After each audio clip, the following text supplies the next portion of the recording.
Welcome back.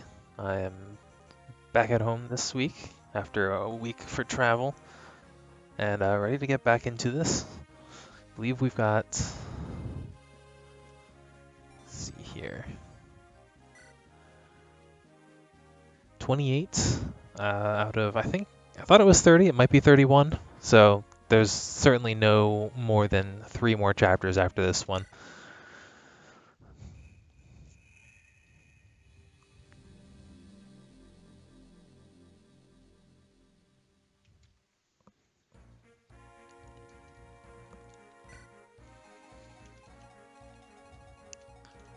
Nice 14 deployment slots for this chapter. I think we might be past the part of the game where they only have like 8 deployment slots per chapter.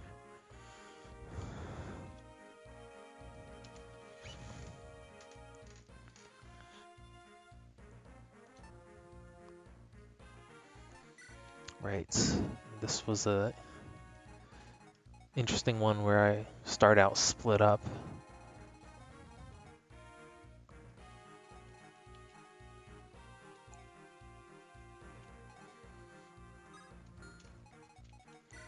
And all the enemies are magic users.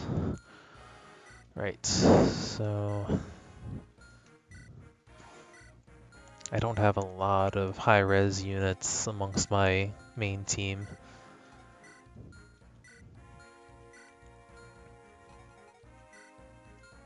Anna's gonna get benched this time just because she can't really move around in safety. And let me check if she can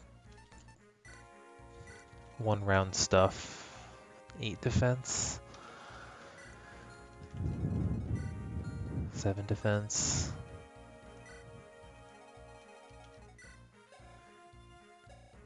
12, 7 or 9. That's about 20 something. So she could actually one round most of these. And I guess having a flyer, an extra flyer when we're split up helps. But yeah, Cilicia, sorry, it's gonna be good this chapter. Jake.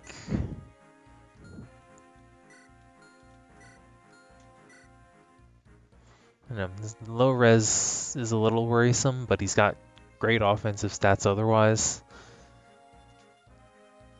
He's got a good HP to soak as well.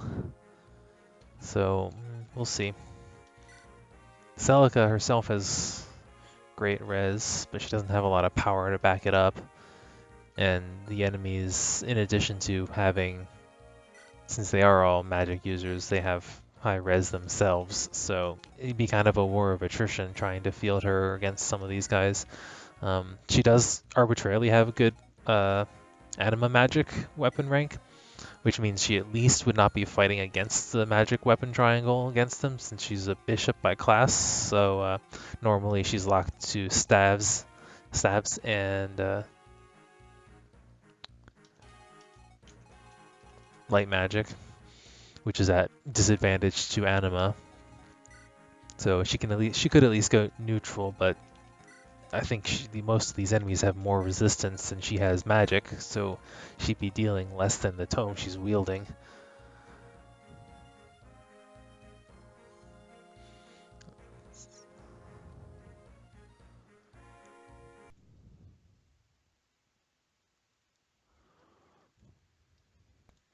I'm trying out a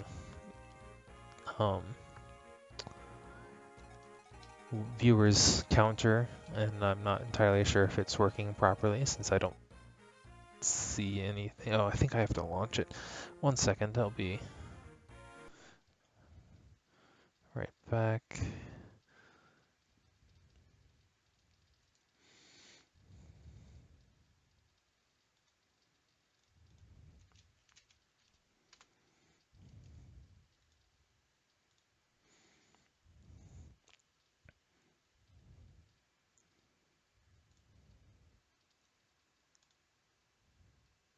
There we go.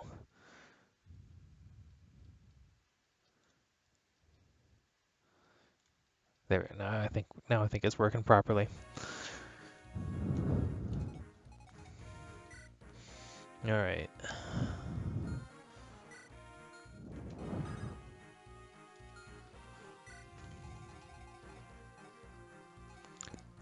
I mean, I don't remember seeing anything to steal. Just go through everything. There's a bunch of drops, including finally getting Excalibur for myself.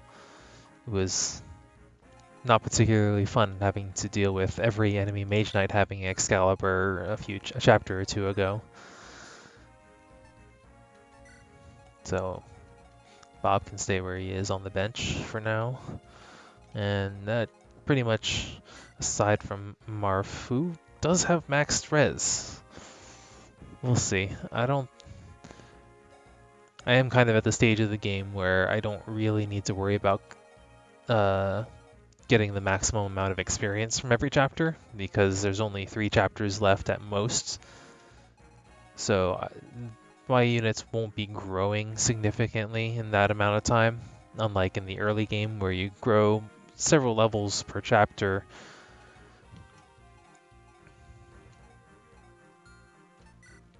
Just make sure everyone has ranged weapons.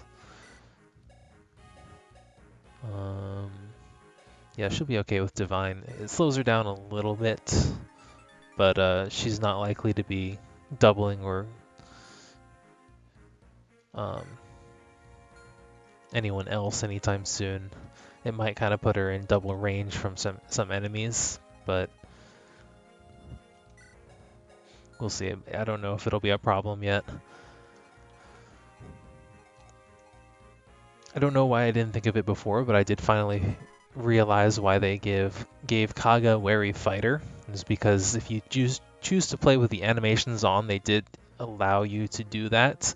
The dancer animation uses the dance as a casting animation, so the Tethys sprite will do her dance routine, and then the spell will go off, but the Tethys, the dancing animation and sprite don't return to a neutral state after the animation completes. So it would break the game for the animation to try to double attack with the animations on. So in order to allow you to keep the animations on, they just prevent him from doubling, which debatable choice. He's got pretty decent speed, so functionally I probably would have liked allowing him to double attack, but aesthetically this is a little more tidy. Hey there, Pat.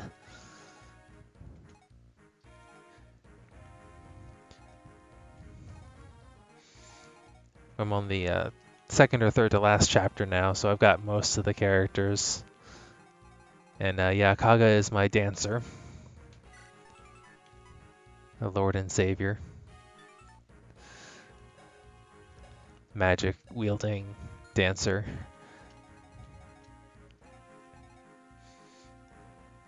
Didn't notice this until I watched it in a different stream, but Duwile's actually, his name is Eliwood backwards. I'm not entirely sure why, but yeah, Evil Florina. She's kind of the est by the look of things, but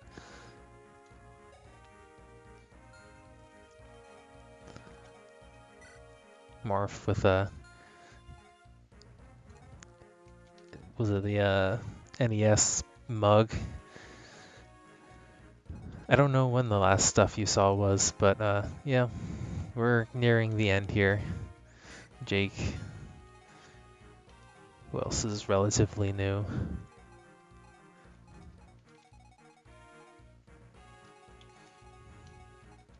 That's about it. Anyway, gotta make sure everyone is where I roughly want them to be.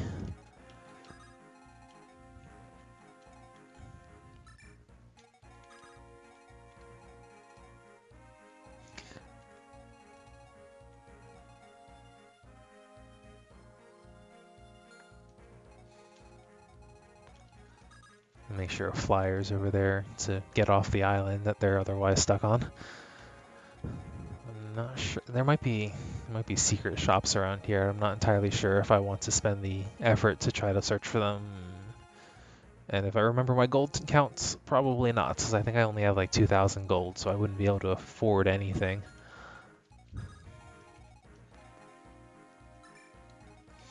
Tai pretty much continues to be my answer for everything here.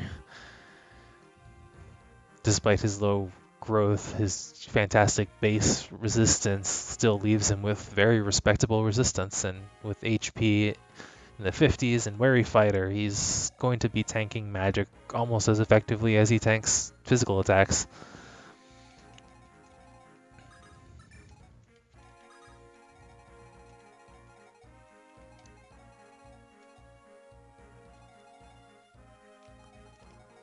And yeah, he capped out his luck. I think he's got one of these unlisted growth rates for luck, but it's only like that. Oh no, it's 100.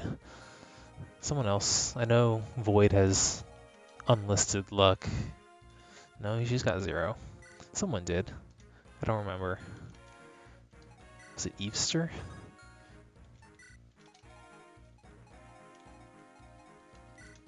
Yeah, Evester. And I don't know what that means. I've seen 0, I've seen 100, and I'm not using Evester though, so it's not a big deal.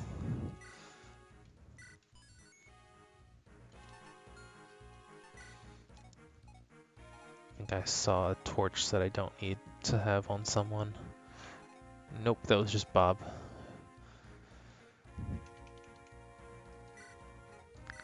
I won't need the Philly shield this chapter. I should think about giving those to someone soon.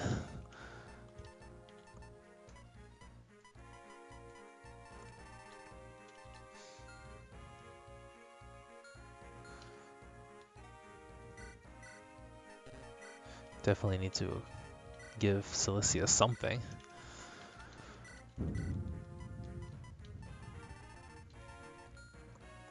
Oh, and red gems to sell.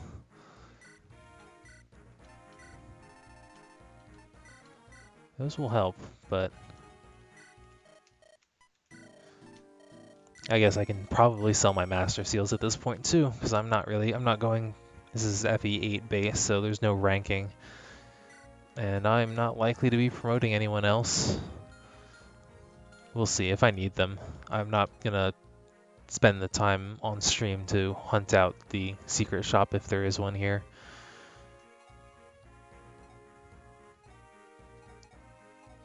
So with that, I think we're finally good to start. I've wasted enough time chatting as it is.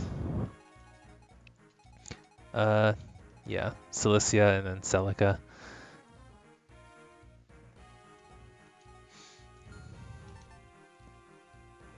And Celica has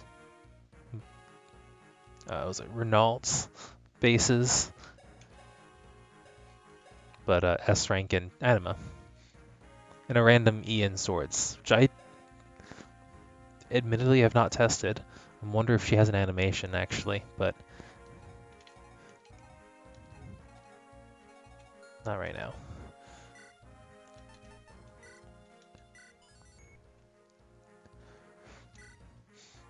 Hello, Manakete. Tiki. Well, I appreciate that res. Just another character that joins 19 with 99 experience, so I get 1 experience point and a level up from her, and then she's capped.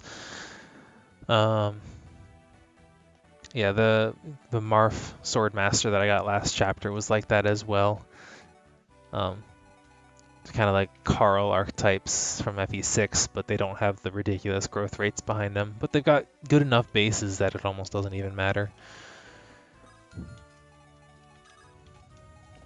Oops.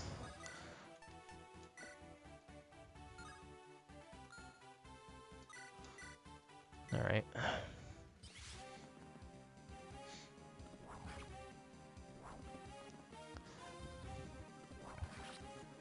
Go Aether. Completely unnecessary still. How was this fair? Not great, but she's good enough healing.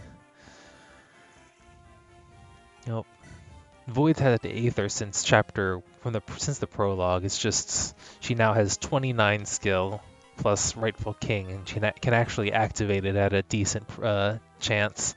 Is that's 14.5 plus 10 is 24.5%, so roughly 1 every 4. And you can fly. How much res total is 32 res? Like, none of these guys are going to be able to touch her. The Excalibur user, maybe, because she counts as flying.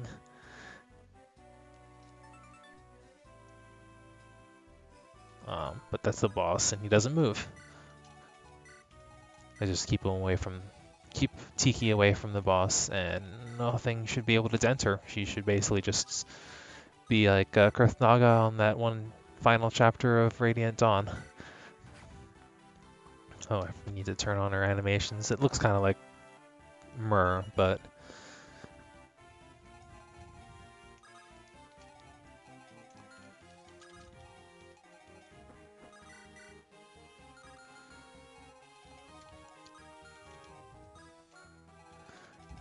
yeah, I mean, I wasn't really expecting a whole lot. 65 speed, but she's already capped in speed.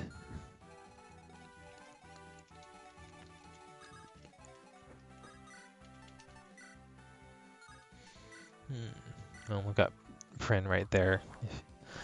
In case Anna didn't crit and got hit back.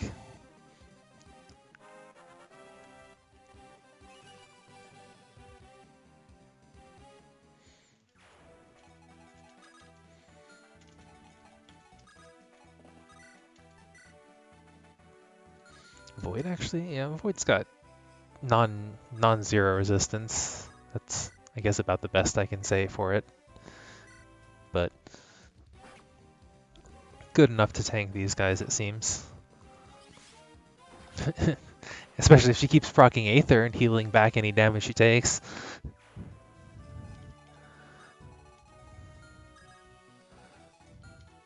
Actually, I'm not sure. Those are gates, those aren't villages.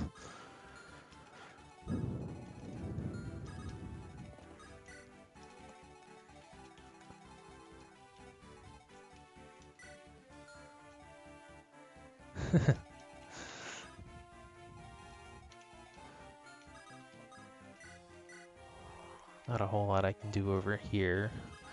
And get them to come closer to me so I can at least initiate on them.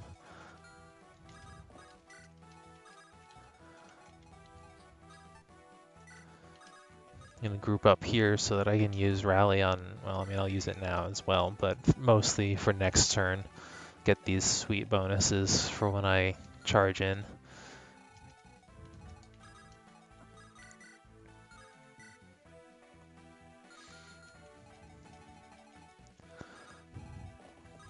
He'll take some damage, but with 2 Mage Knights backing him up, he's got heals as he needs them. Let's see. He's got 3 in range from there. 4 can be a little more.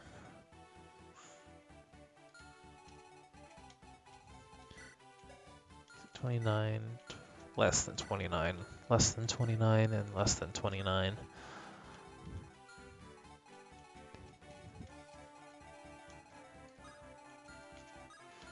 Yeah, so I can actually do this.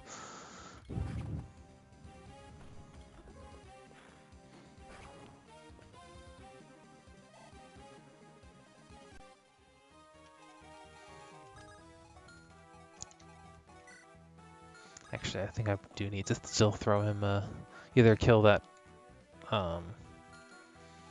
Sage or throw him a Physique, which I think I'll do.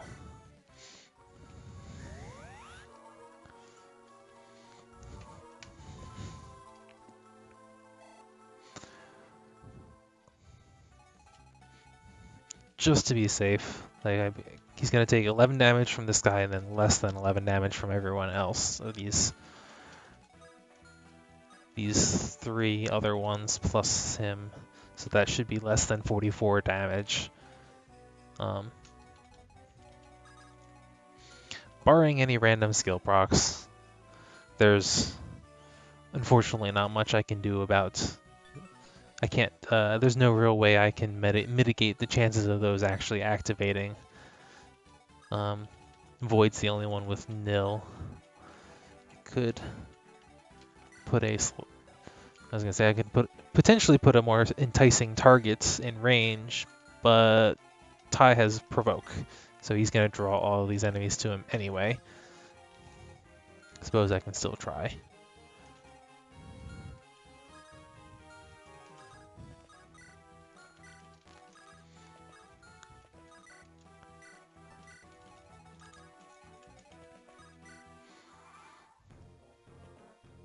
Yeah.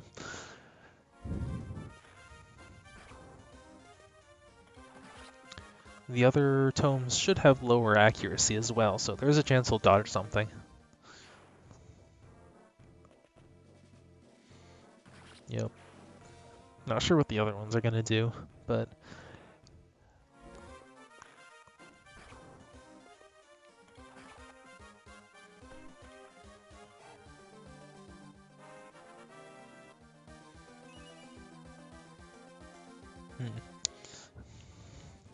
I'm fairly convinced Ty could 0% growth this whole game as anyway, so his level ups are kind of little consequence.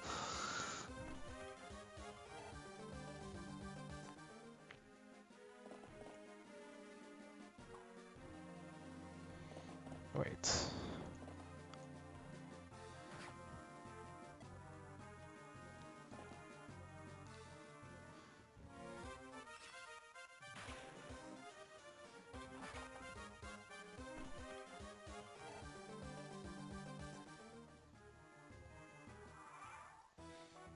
All right.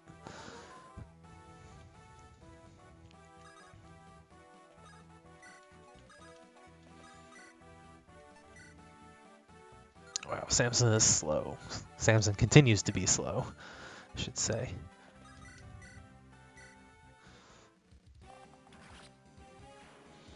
But snipers, or I think it's actually an archer skill, sure strike, a certain blow. This one's sure strike. But yeah, certain blow kind of helps ensure that he's as accurate as he needs to be.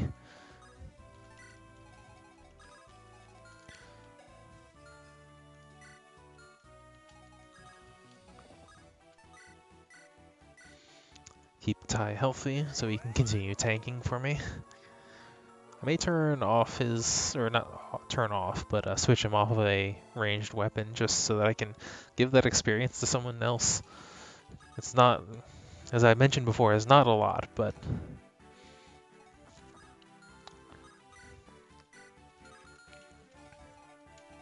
maybe not.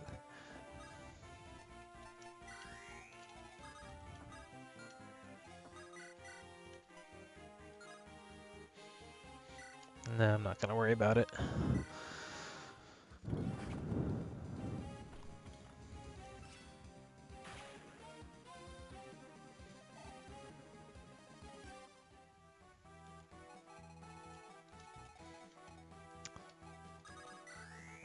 Alright. So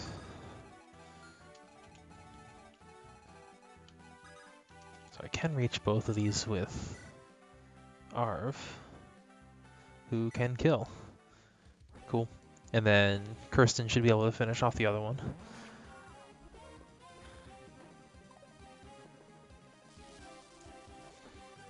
Unnecessary crits. 20% from that S rank weapon bonus.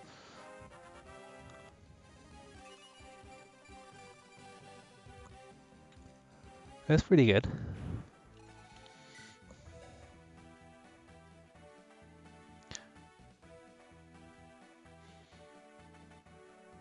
Yeah.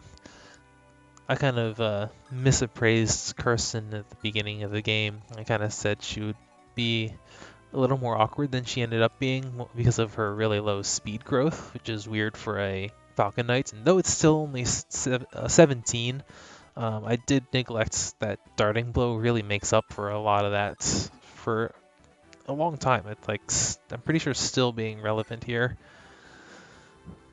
allowing her to double. I can, so she can put her growths into. Yes, those boosts are from Edgeworth. His edge is worth. He has spectrum, strength, speed, defense, and movement. The ultimate rally bot. Rallyman's son.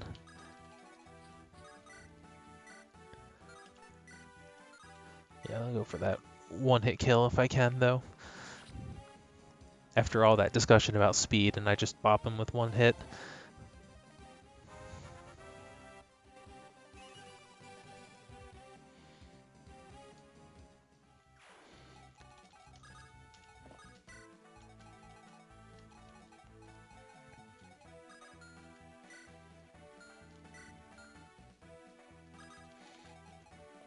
Okay. Oh yeah, he's got... Kaga has lunge as well, and it does in fact work with siege tomes for kind of hilarious effects. It's not at all practical, but it's something.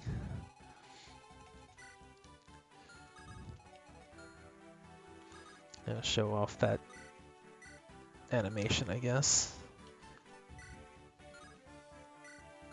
Sure, we'll use Fimbulveter. Let's see if I get this right. Like his portrait, his sprite is also all gray tones. But since the Tethy sprite doesn't stand up normally, she can't do an animation for a double attack. She have 25 magic.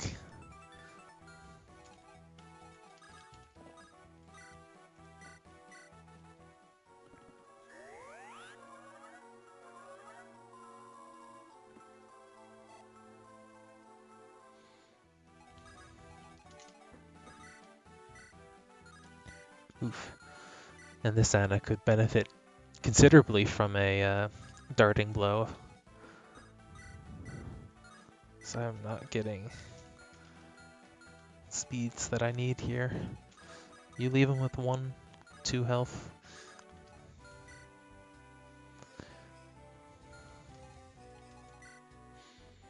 This Tiki is actually very interestingly crafted for this chapter, since they knew... Which does make me wonder if it was crafted with hard mode in mind, because I am playing on hard mode. So that should inflate their stats by an amount that the map maker could roughly account for, as far as I understand how it works, but would be difficult for them to pin down. Yet so I'm wondering if on like normal mode, the Tiki is able to like one shot or one round most of these enemies, whereas on hard mode it looks like I'm leaving them with about 2 hit points. Maybe that was intentional too. But let's see.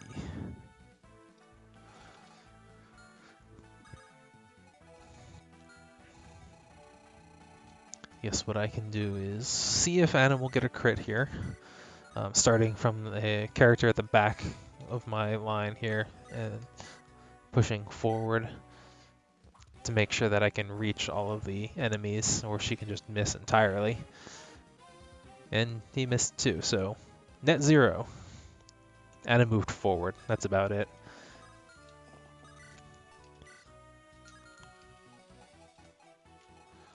Pretty much everyone else is in Ty's provoke range, so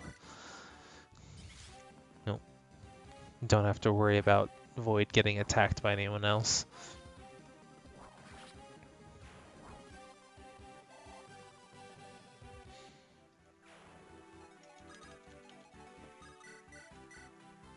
Oh, right. I was gonna show animation for that again.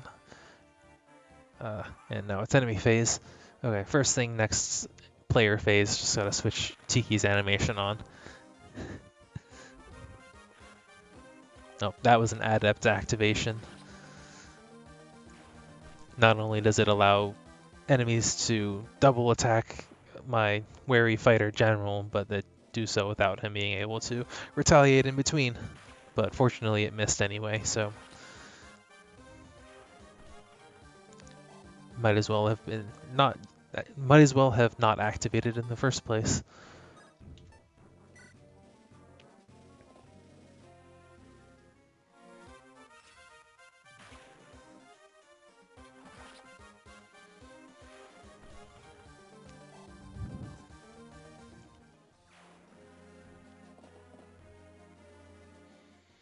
This is shaping up to be a very quick chapter, so I definitely will be able to do another chapter after this, maybe two, depending on how long next one is too. First thing is first, before I forget again.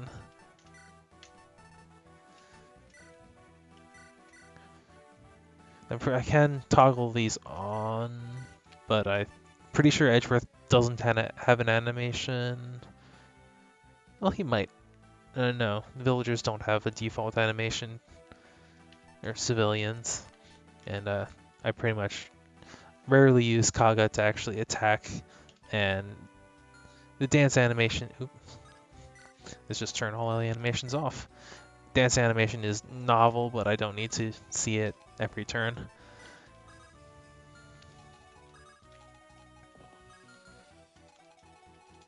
Yeah, let's keep throwing some extra experience at Void. Just to make sure she gets up at to a high enough level, since she is my lord. And the lord usually plays a pretty instrumental role in killing the final boss. I'm expecting something along those lines. So these are all of her skills. Lancebreaker is interesting. I was not expecting that as the Great Lord's level 15 class skill. Then again, she pretty much has all the goodies already. Having Aether, Bond, and Rightful King already, and Nil.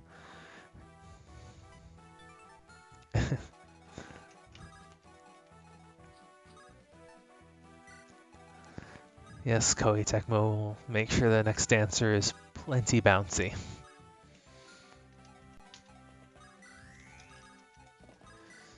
Rally here just to get a little bit of extra movement. Not because I really need the stats.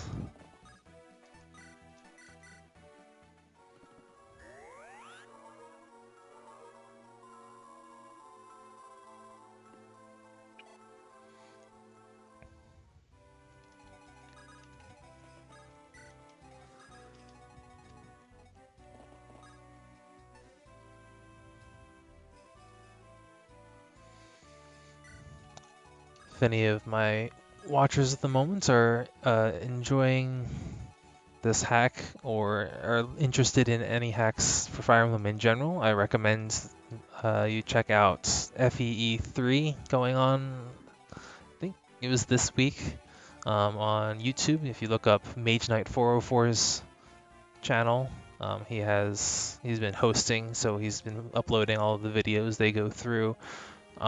They have some missions and they go through all of these new hacks or progress on older hacks that have been going on in the community over the course of the year. There have been some really cool demos so far,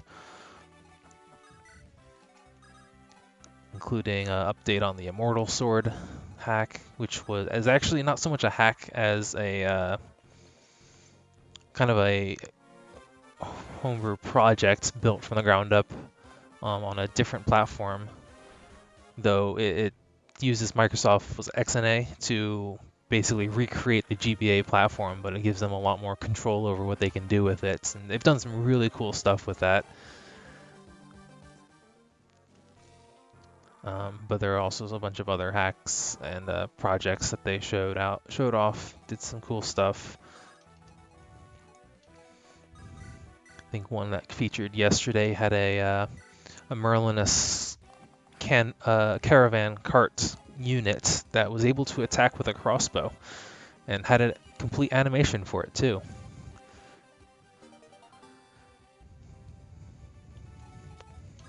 The crossbow cart was real. It was actually one of their more useful units too.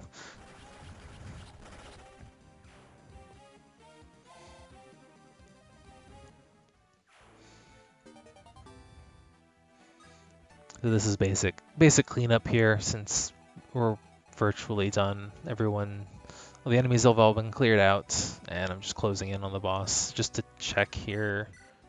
Does not actually do effective damage, so she's kind of like pseudo-flying. Like she doesn't interact with terrain, but she doesn't take penalties from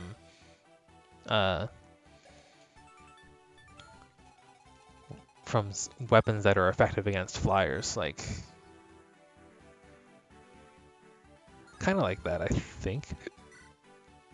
Nope, never mind. Apparently Excalibur is just not effective against flyers like I thought it was, because I'm pretty sure, yeah, she only has 46, and she took 40 damage, so yeah. He hits pretty hard, by the way. I guess I should be kind of cautious about that. Tiki wipes the floor with him, but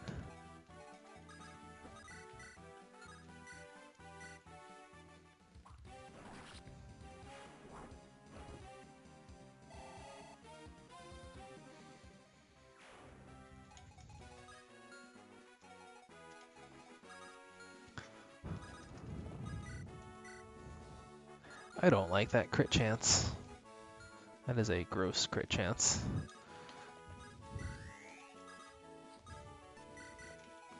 I'm going to bring my rally bot over to help deal with the boss.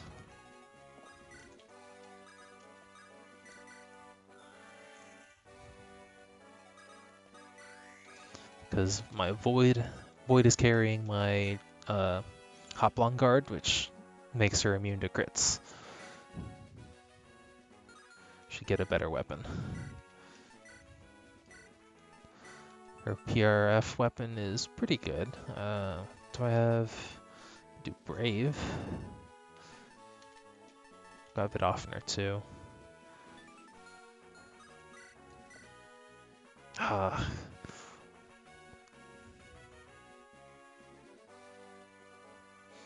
Could have sworn there was one.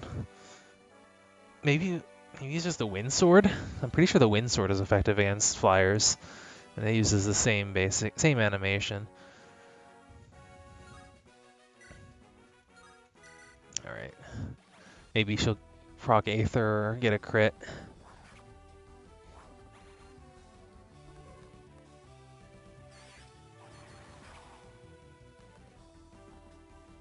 Or neither. And I have to toss her a heal. At least that's still an option.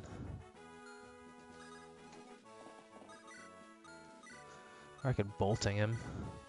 That's not really reliable. You know what? I didn't check Tiki's skills. Let me do that real quick. Because this is a skill game. Quick burn.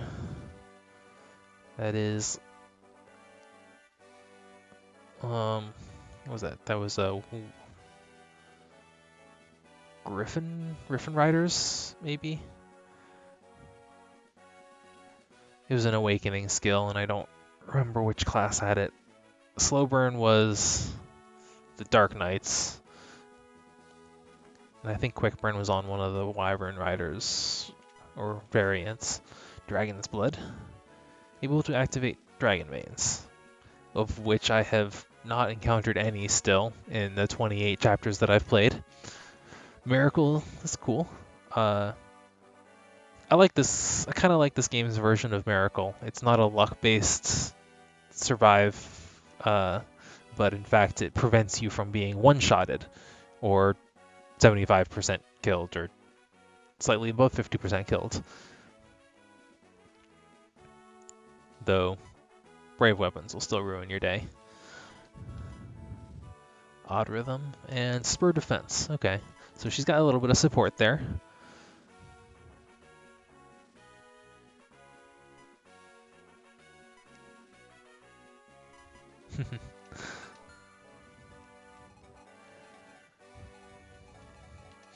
When you need just the right title to survive a exploding doll.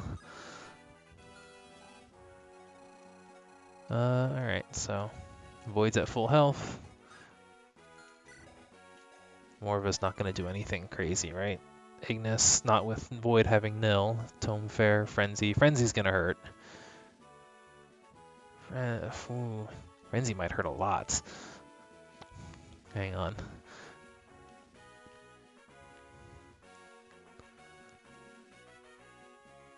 Alright.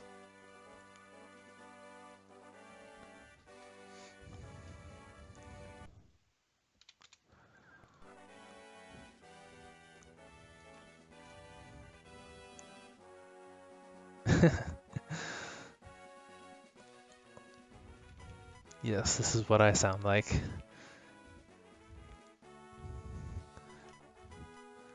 Frenzy. So for every 4 damage.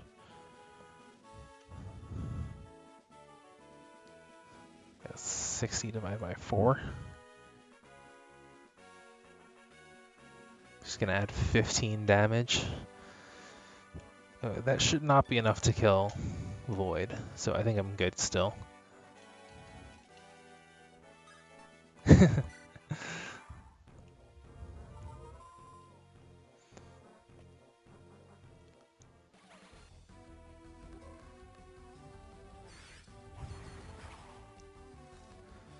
Huh, interestingly, didn't look like that added any damage. I'm pretty sure he was doing 26 damage last when he was attacking from full health as well. I wonder if that skill's broken, because this hack was made in a week, as I need to make sure I remind myself.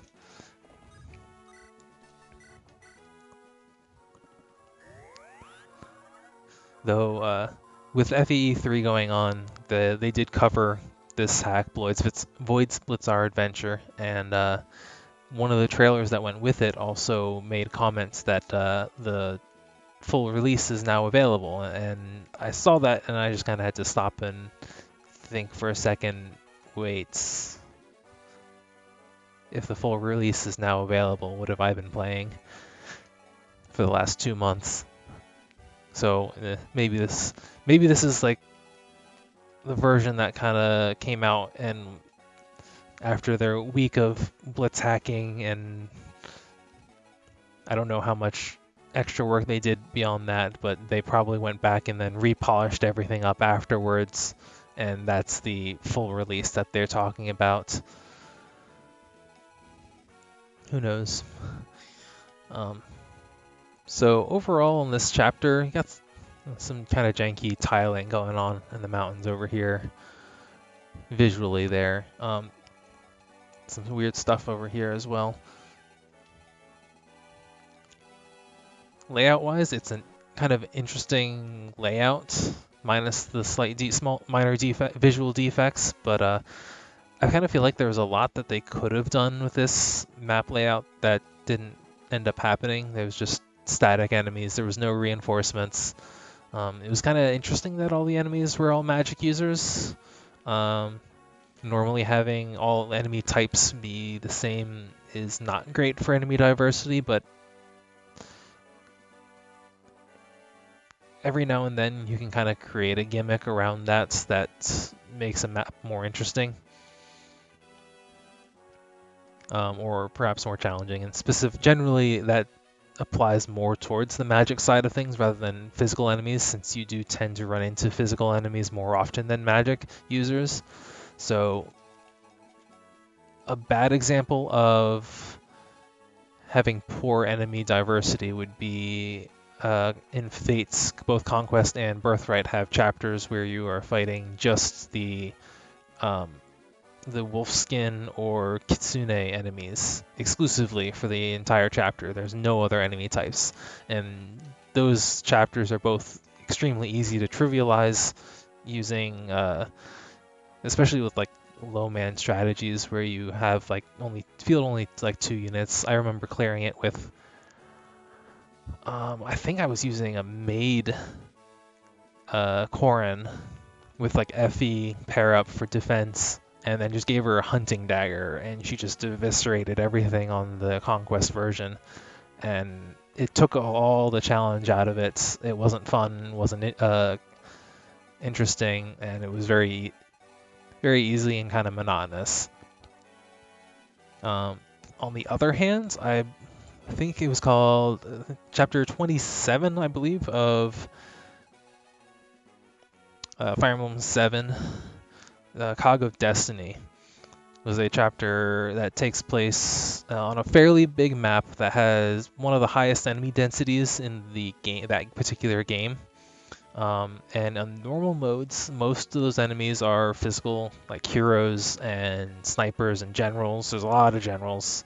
And it's kind of one of these war of attrition kind of deals where you have to push through a lot of these enemies because it's one of the main antagonists' last stands. And it feels kind of appropriate, and there's interesting benchmarks along the way. You pass a certain zone, then new types of enemies show up as reinforcements. If you know about it, you can account for them. But even when that happens, even if you don't know about it, there's still enough of a warning that you can react to them. And they throw you a curveball when you get to that chapter in Hector's hard mode by changing all of those physical enemies to all magic enemies. And that creates a surprising challenge, especially if you haven't, especially if it's your first time trying Hector's hard mode. I remember just staring at that preparation screen for a while the first time I got there.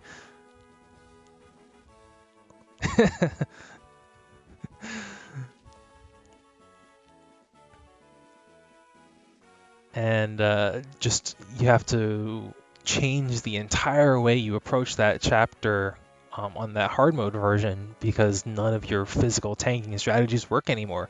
You need your res tanks. There's status staves everywhere, so you have to make sure you have restore staves to counteract those, and your own like flyers to try to snipe out the high priority targets.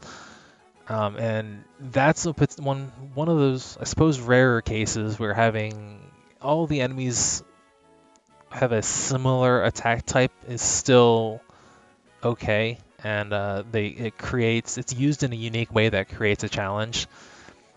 This particular chapter didn't do that even on hard mode, but I feel like this map layout has potential for some interesting things. You're split up. First of all, you're given 3 gates. This could have been a really interesting defend chapter. Though it certainly doesn't help that there's no context or story to this hack. They didn't have time to put any effort into that. Yes, I do play Fire Emblem Heroes as well. I'm all over that 8% banner at the moment. Just used the December quest orbs and actually pulled another Hector and a Brightalia, to my surprise and pleasure. Hector has awful IVs and Brightalia is true neutral, so don't know what I'll do with Brightalia, but Hector is definitely going to be distant counter fodder. I don't know for who yet. But yeah, there was a armory here. I don't remember what exactly was in it, but I suppose I can check since I have a dancer nearby. I don't really have a lot of funds to work with, so unless there's something really, really good in here, I probably won't go out of my way to try to get more funds. Killer weapons are nice. I am low on killer lances, so I will grab a few of these.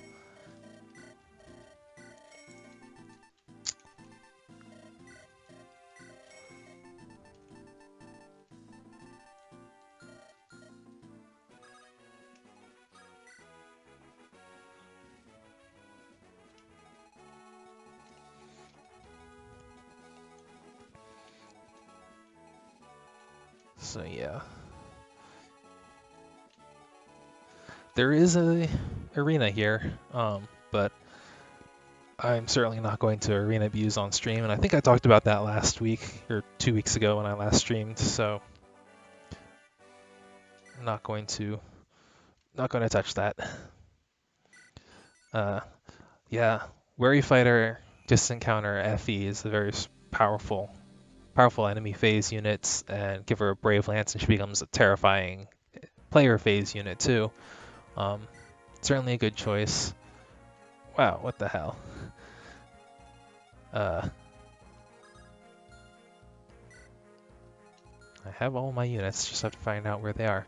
I am personally not a huge fan of Armor Emblem. I've made a team. I got both of the Halloween armors, so I can run it. So I'll probably just use it for the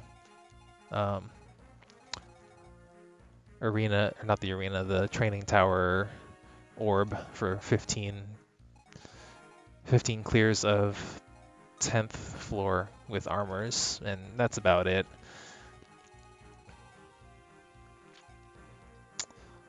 Okay, so I am not allowed to use Void this chapter. Oh, you know what's probably going to happen? As I clear these guys, there's probably going to be like a bridge that builds as I go, and then I finally get Void to duel with Lion. Or something like that.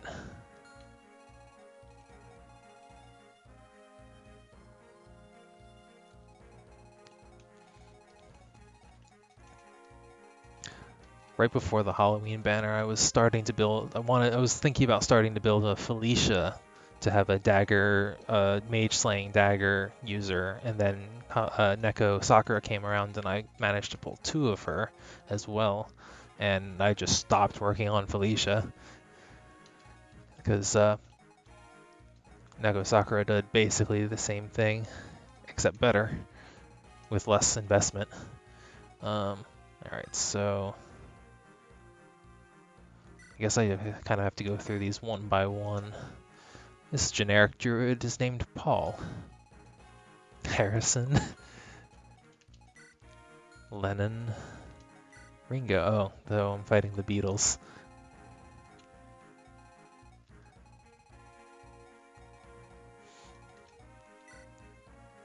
Okay.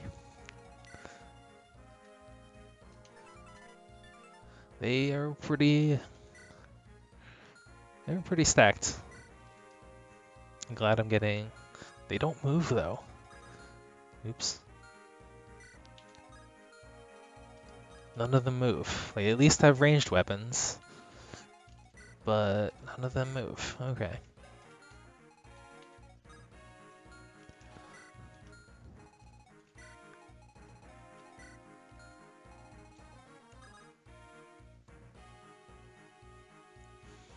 This chapter? Good question, actually. I missed it. Let it be. Okay, yeah.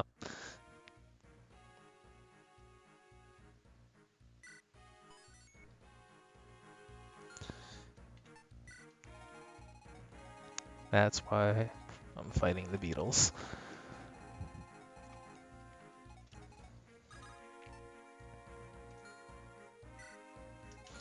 Alright, so let me just do this one at a time. So for Tomahawk, Anna, give her a healer. And she should be pretty much good on her own from there. Do I have... Does Easter have a luck thing? Voice of... not for anyone else.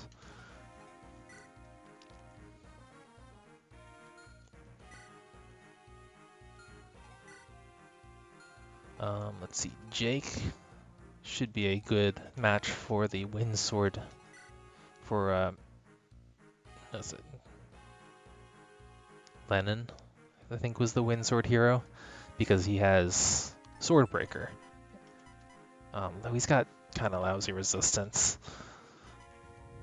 even though he's a magic unit. I can put him on that team and give it a try, and if not, he can play as his healer. He can play as the healer.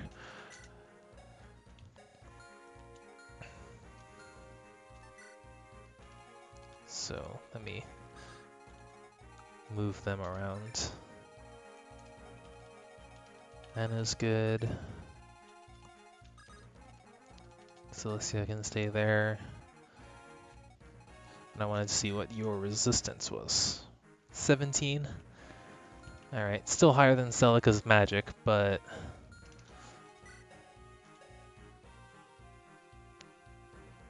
you have Axe Breaker as well. Just class skills.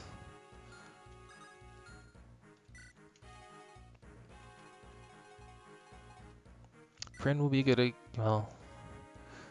I gotta remember that Prin doesn't have... Prin will be good against the Great Knights. Prin, even though she's a magic user, she doesn't have good resistance. That has been a weird trend so far.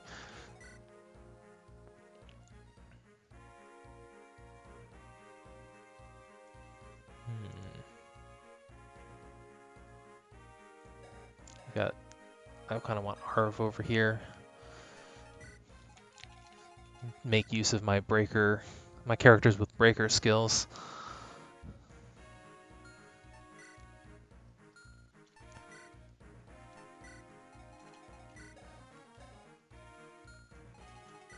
So Harv will probably be the main one here.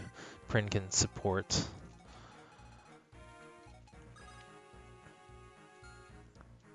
Let's see.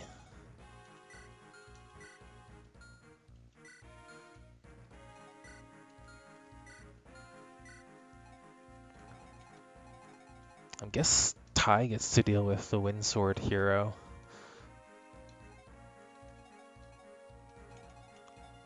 Because I'm kind of running out of other options. Samson can longbow the Druid. Does the Druid have Nosferatu? Yeah.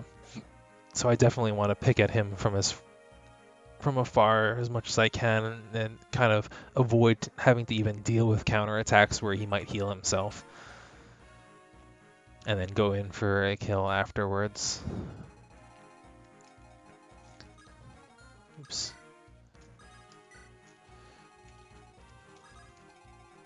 It's like I'm playing Arena Assault all over again. This is the enemy team, so I have to pick exactly who I need to counter them.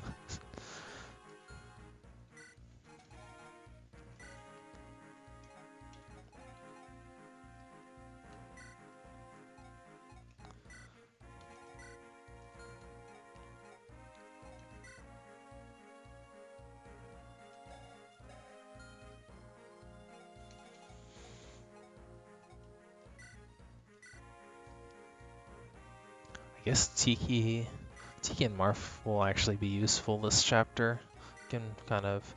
Marf might actually be a good secondary to deal with Windsword or with the Druid. Was the Druid? No.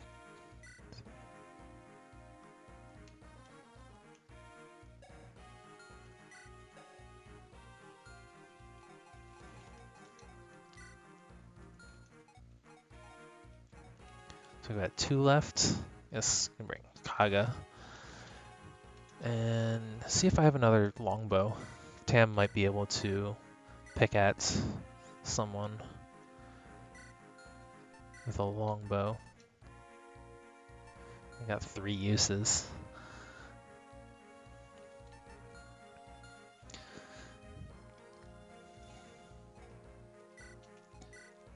Yeah, at least Arena Assault doesn't have inflated arbitrarily inflated stats. They sometimes come with meaner unit builds though. So 6 of one, half a dozen of the other, I suppose.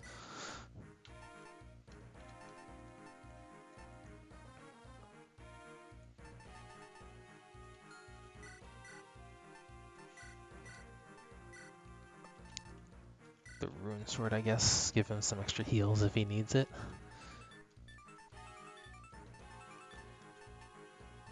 A drop in 20 hits is not worth 1 might.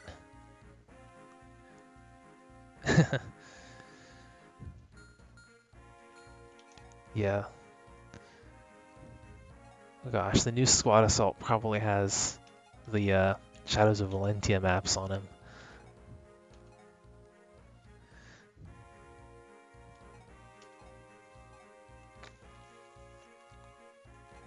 The Witch Mountain map in Heroes is awful because they arbitrarily put a time limit on it.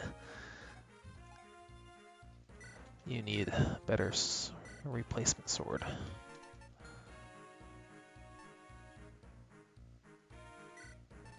I might actually get to do Brave Sword shenanigans this chapter.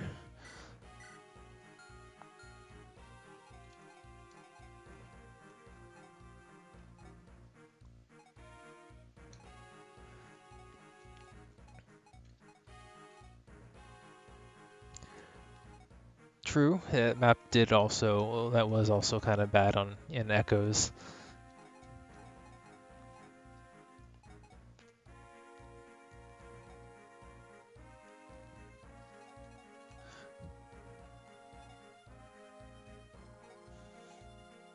Brave Axe and Sword Slayer, so, alright. It's pretty much who I want to field, now I just gotta make sure they put them where I want them to be. Switch these. You probably don't need a ton of supports. This is, yeah, that's fine. I don't want to switch these up though, because these guys might need some help.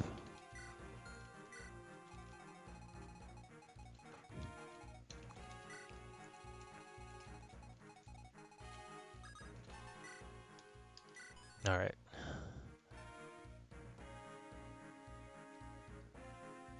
I think we're good to go. Super Blitz. All right, we in business now. I think that's better than Vidofner in almost every way. Goddess of Vengeance lends your army her blessing. Should your units fall in battle, she will ensure their sacrifices were not in vain. I'm not sure what that means. It didn't say that they would be revived.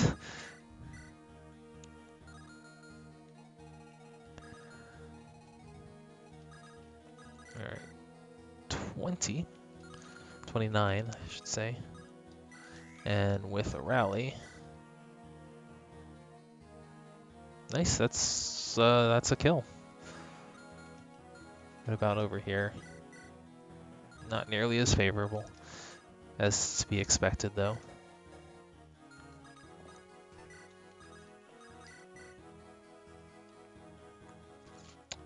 See, he also can't kill me on retaliation unless he procs skills, which I don't think even the Luna shouldn't kill. Oh, they count as bosses, so we get the finishing blow. The finishing blow automatically plays a critical animation on bosses, regardless of how much crit you actually have. Yeah, that's pretty good. Now Samson could take him out on his own if he had enough time.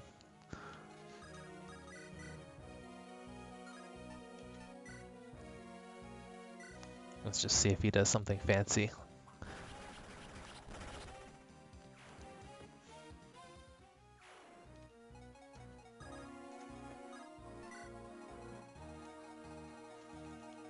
Alright. So I'm getting outsped here. How fast are you? 26? Huh. Yeah, that's definitely fast enough. With 62. Yeah, he's got capped skill too. So he is basically punching at me through Swordbreaker. I have a... Nope.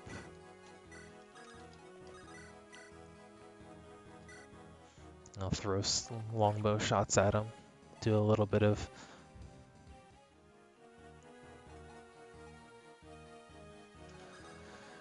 chip damage here, but I do have a Brave Lance. And weapon triangle advantage.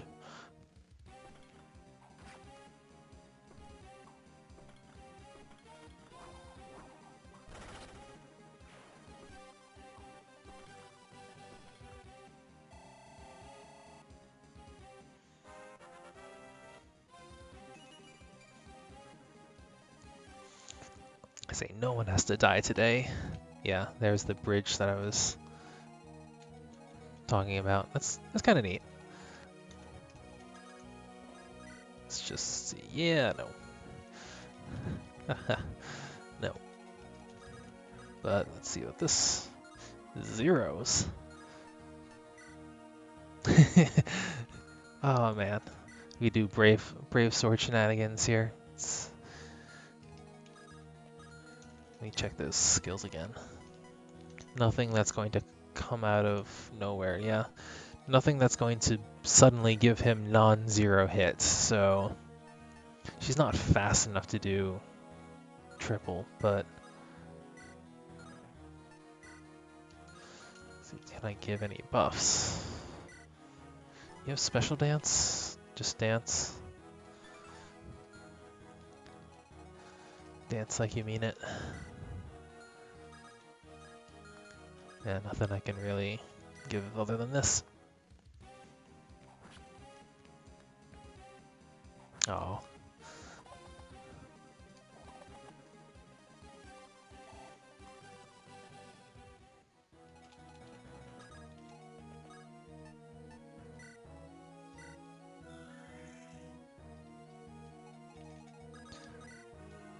So this is too shy of killing. This doesn't double. This gets me doubled. So, I have a bit of a conundrum here, trying to figure out what's... I could risk on a higher crit percentage, crit would kill, or I could go with 2 chances at a lower crit percentage.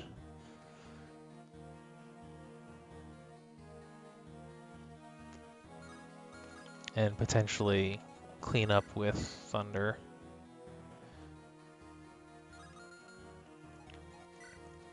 Not with a 45% hit rate though, yeah, I think I'm leaning towards Killing Edge as well, even if it doesn't kill, even if I don't get that crit, it keeps Anna's avoid up nice and high. She won't have this much avoid on enemy phase because she has Dueling Blow, the Fate skill that gives you 30 avoid when initiating. Though Lucky 7s will still be active. So just from a defensive standpoint, this makes sense. Let's do it. Yeah. No need to even worry about defense.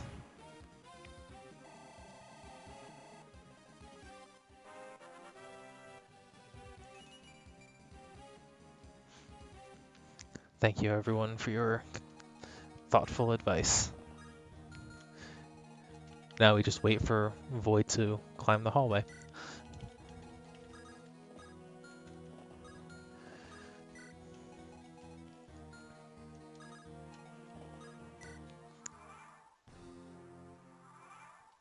Well, is that out of physique range? Physic range? I wonder. He doesn't move, right?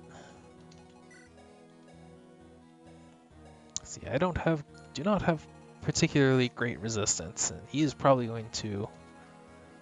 He might one-shot me.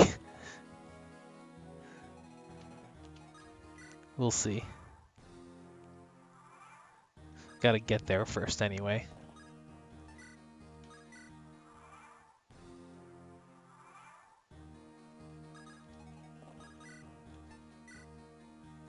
Nope. we're good. Let's see what skills he has first. Summon. Typical druid skills other than summon, so no surprise, no surprises laying in wait there.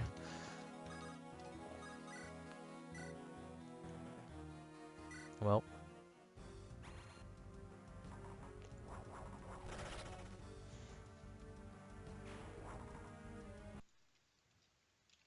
Sorry. Oops. That's the wrong channel.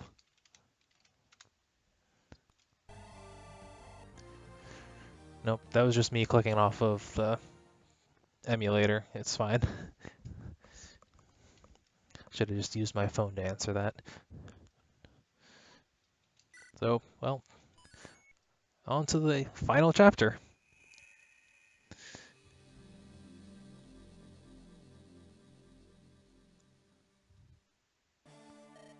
Whoa, story.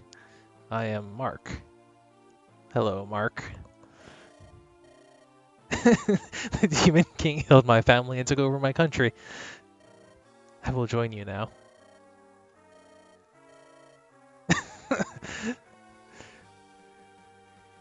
You're one of us, Mark, and no destiny can change that.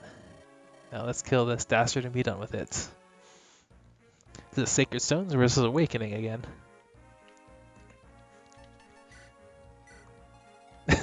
Oh, Mark is a Necro Dragon. What is this? Oh, it's a Dragon Vein.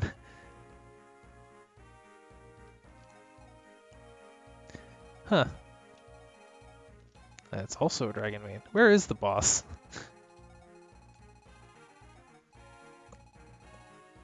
Oh, wait, I can go up further.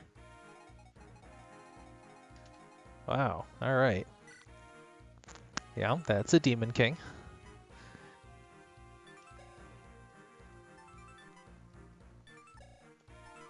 Got Nil, Summon, Relief, Rightful God, Bane, Anathema.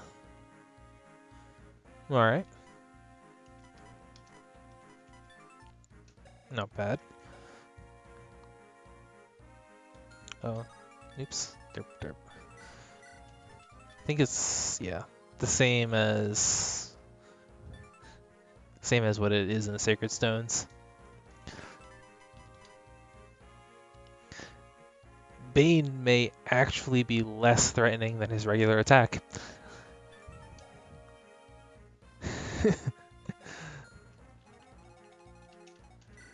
Shadow shots, that's good. Kind of expected that. And they move. Hellfang. There. Sure. These piles of columns are kind of awkward. They probably didn't need to do that. That's just a dead end. I mean, they did kind of stitch the two chapters, the endgame part 1 and part 2 together here, which I kind of appreciate. You see everything you're dealing with all at once. These also have shadow shots. Both of them, yep. Still got chests on the left and right with more shadow shot. I kind of need to kill those guys quickly. Alright. Final chapter. I have to bring Mark, which is okay because he's pretty stacked anyway. Too bad about his movement though. So there's Slow Burn. Another Manakete, so Dragon Blood. And okay, so the rest of these are just Manakete skills. I wonder if it's like Awakening, where this skill increases your hit and avoid up to turn 15, and I think after 15 it just goes away.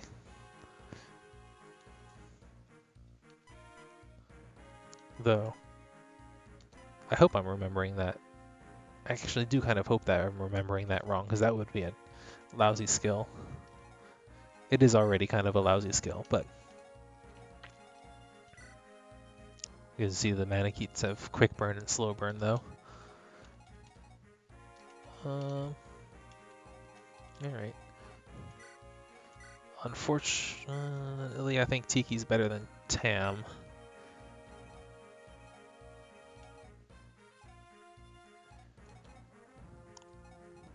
And I don't really have, excuse me, deployment slots to play with much more than that. 12 is decent, but question is Anna better than Marf? Hang on, let's see here. There we go, we can side by side them like this.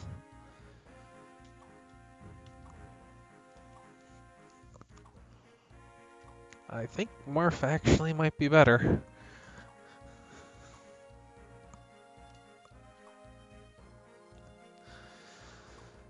Yeah. As much as I like Anna, I think Marf's doing her job better. I like the weapon diversity that Tam provides, but his stats just are not keeping up with everyone else. When Tim died earlier on, Tam just couldn't fill the hole in his heart or in my roster.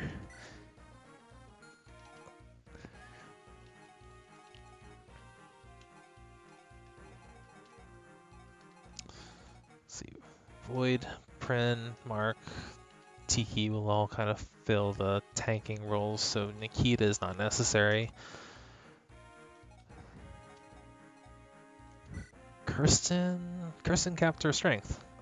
It's not too surprising because she had 65 growth, but I just hadn't noticed it happening.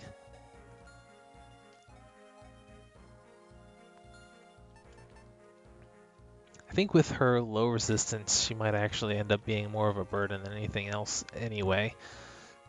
Though her high movement is nice.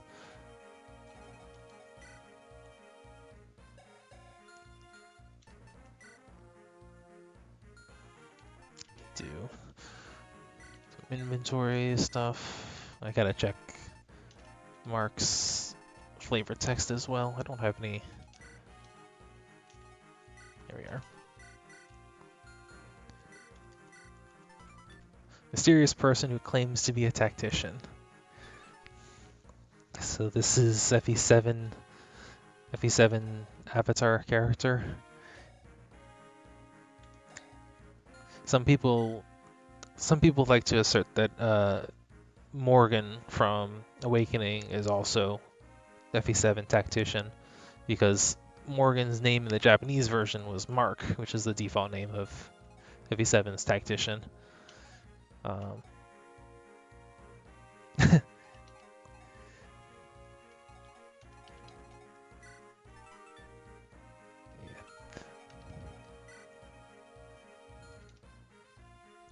Oh, actually, I do need to make sure I have, or I should probably make sure that I have legendary weapon wielders. So Tam might actually get a spot back for having the only S rank in axes. But his stats, I don't think the S staff, the S rank axe is worth it.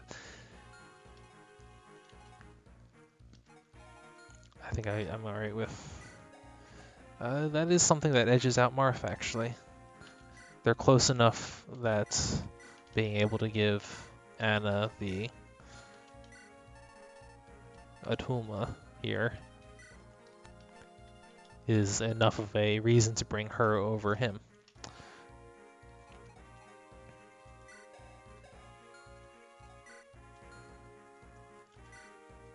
You get Nidhogg. Since you're slow, you still want the Brave Bow. Do I really want the Killer Bow, though? I'm not sure I need a Killer Bow. I'm just going to refresh your Brave Lance. Most of these enemies were monsters, so I actually don't think the weapon... Oh, we do have a few. So axe users, bow users, and that's it. Though, if the boss is going to be summoning at me all chapter, then who knows what'll appear.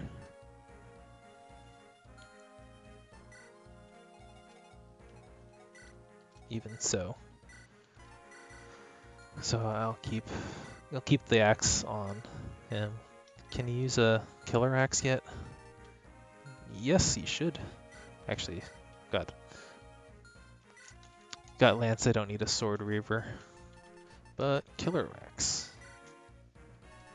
Can actually even use a brave axe. Wow. Didn't realize I got him up to a B rank.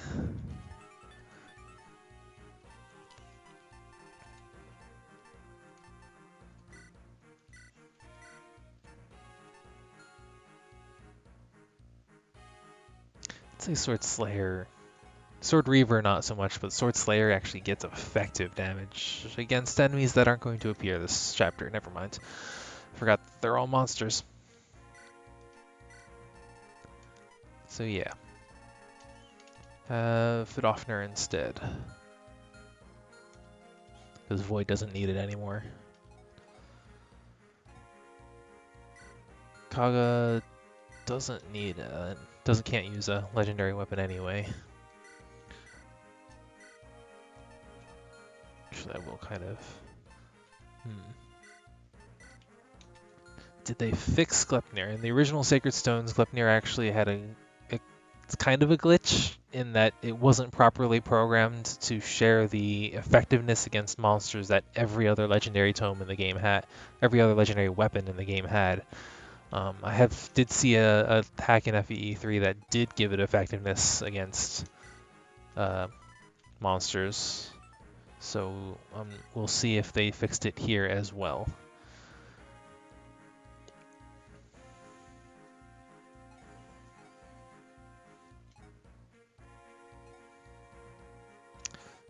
I might be able to get more use out of Berserk this chapter as well, especially since, let's see if those Cyclops have Provoke.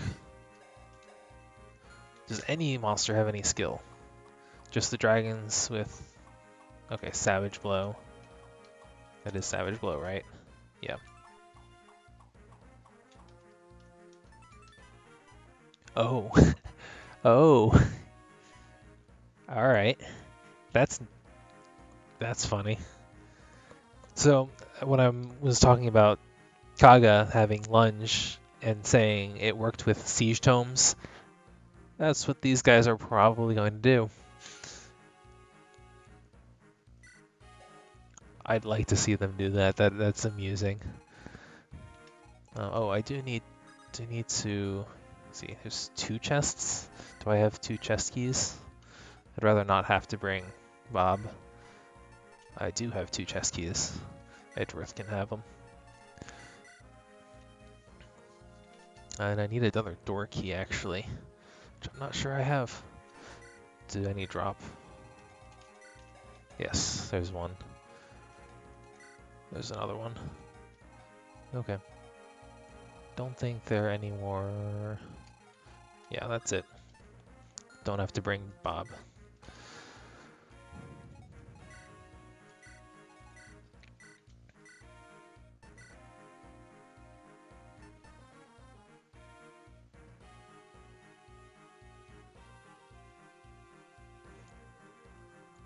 Why are you suddenly going through Discord instead of Twitch chat? Anyway, Berserk could potentially attempt warp shenanigans. I think I have 2 warp stabs too. Yeah. Do I want to try that though? That is a pretty far. I'm not sure.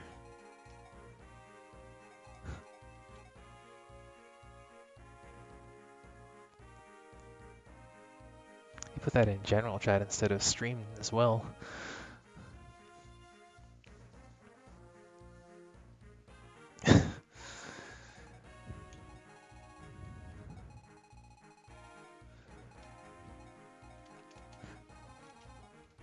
There's more than 4 Necro Dragons, so at least 5. There's a 3 in there, and then 1 on either side here, and then 2 more down here.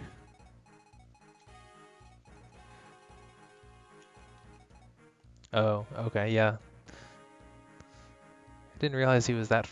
Oh, in part 2, maybe.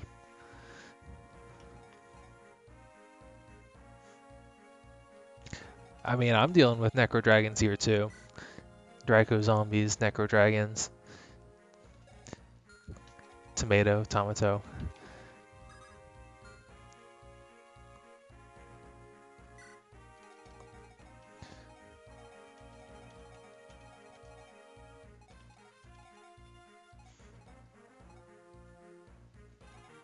Yeah, I don't think I'm gonna try any warp shenanigans, not right now.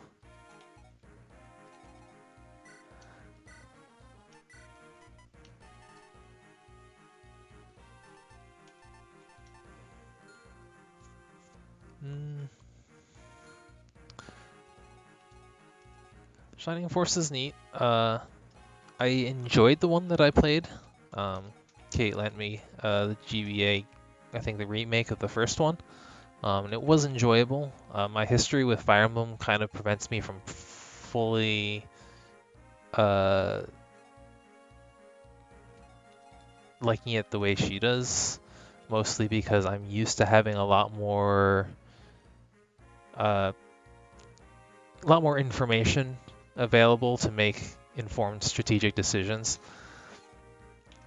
So not knowing, like only knowing, I think, damage and not being able to control double attacks or counter attacks in Shining Force was a bit frustrating when I played it.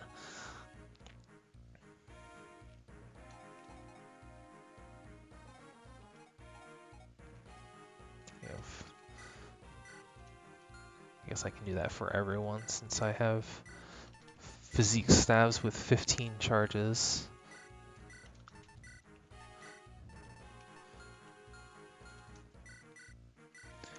And this is the last chapter as well.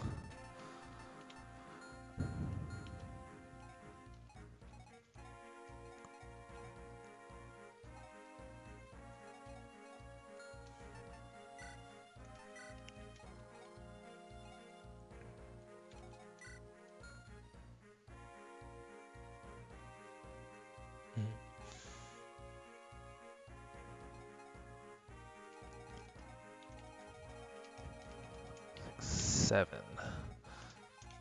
So I need at least 7 move to get in here and start trying to mess them up. Fortunately, if I can get in there, then they can't counterattack. I can't move Void. Mage Knights have 7 move, but they attack resistance, which is much higher. Does anyone have... I don't think I have Shover. No, I don't have Reposition either. I don't think I have Jerome.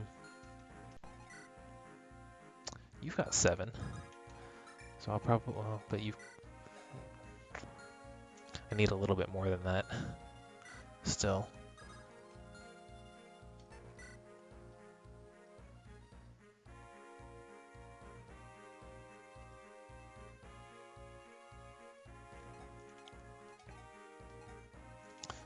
I do have stat boosts still. Do I have boots? Another pair? No, I think I gave all of them out. I got more than I expected to get, but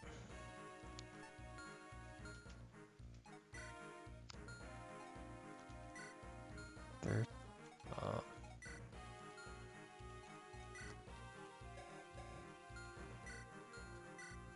speed wings.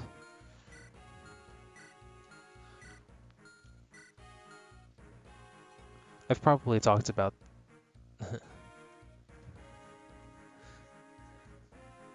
oh yeah. I've talked about this before, but there's 2 kind of philosophies about stat boosters. So, and I'm kind of fighting against them right now, trying to decide who to give my energy ring and my speed wings too. So some people like to use stat boosters to compensate for low stats. So let's see. For example, Prin's kind of lacking in her speed, so giving her speed wings would bring her up to 17, which is decent. I fortunately have the last map here to kind of give some context to that speed. 17 speed. You slowed down at all? No.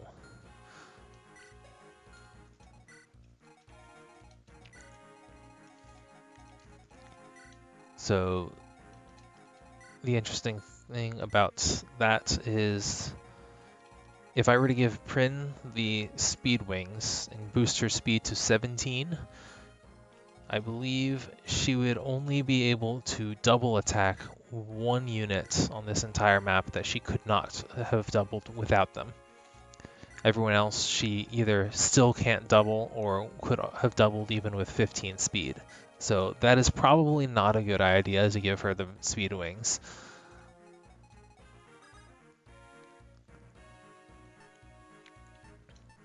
So the other side of that is there's a bunch of enemies in like the 14 to 17 speed range. So if I have anyone with 19 to 20 speed, they would be able to double significantly more units with speed wings, which I believe Jake actually fits that description, as does Cilicia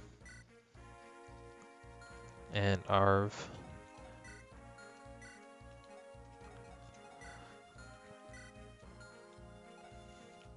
Let's see. I think Jake is going to get my speed wings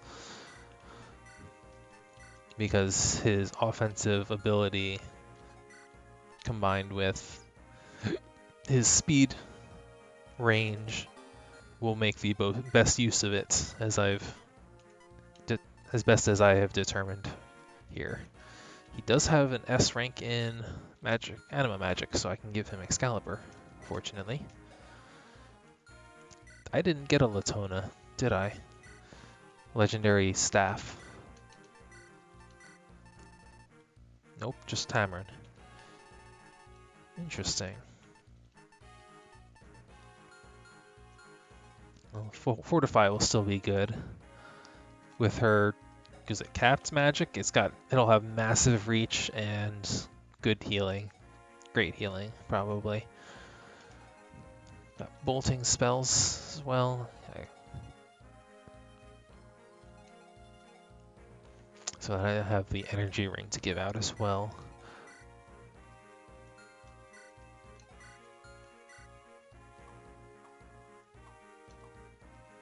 Energy ring's a little less cut and dry than compared to the speed wings because it's difficult to compare without running numbers for every single enemy how much of an impact an extra 2 strength will have in this chapter.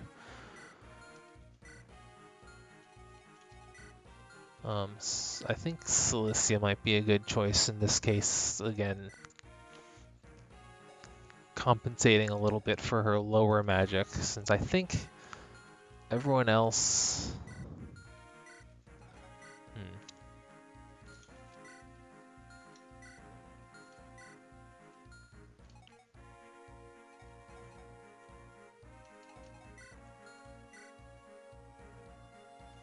Again, Tiki might also be... Well, Tiki probably with her effective... Dragonstone being effective will probably destroy stuff as it is. So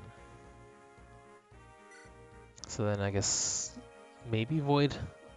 The main problem is, let me see, I need to equip something other than the Super Blitz. So I gotta see what... She might not have 2 more points of strength. So yeah, I think I'll give it to someone else.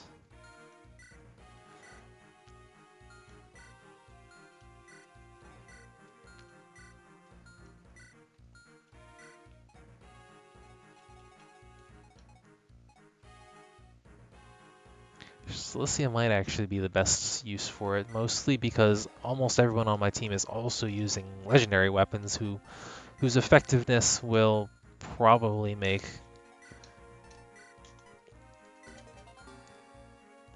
their strength almost irrelevant.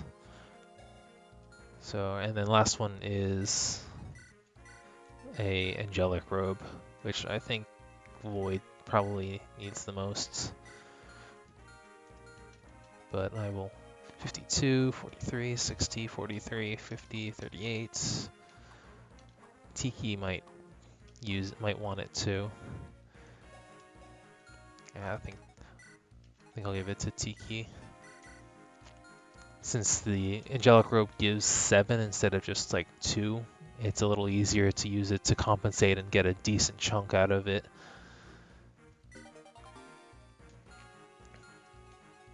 So, all right, end of all, which I believe was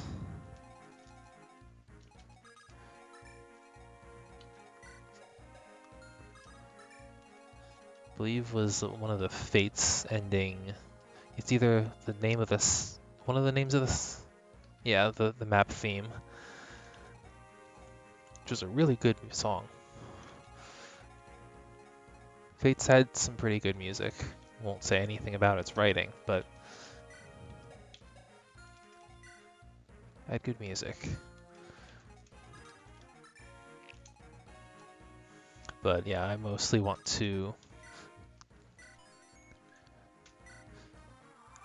kill these monsters first because they are immediately threatening Edgeworth, who I need.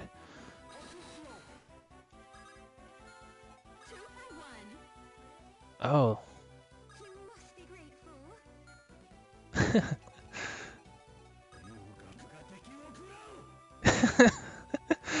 Okay. I'm pretty sure they weren't doing this in the previous chapters. So this is a Echo's thing where the first turn, every time you select someone, they have a voice clip. Yeah.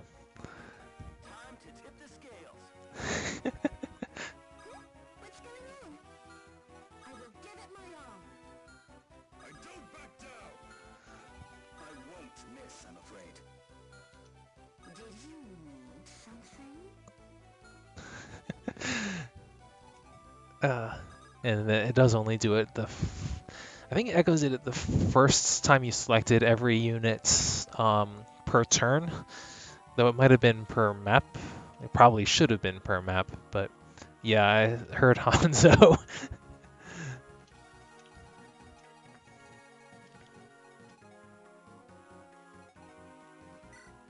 I forgot to account for how I'm going to actually open these doors.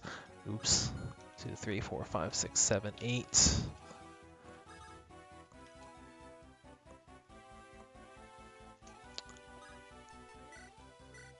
Well, actually, let me see if I can get you Edgeworth out of your range on this turn. Then I can handle one turn's worth of nonsense from shadow shots. Oh, I think I already messed up. Yeah, one sec. Since I'm still at the start, let me try that again.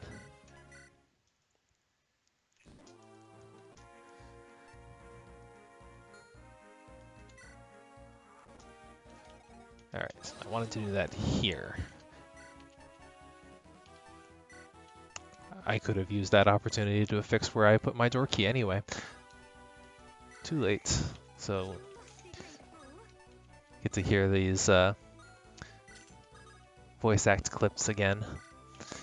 But by putting Edgeworth there, it allowed me to give his rally to Ty, who needs the +1 movement in order to reach you. Okay. I don't need to use the the heavy artillery, then not going to. I know it's the last chapter, but and you can go to the supply.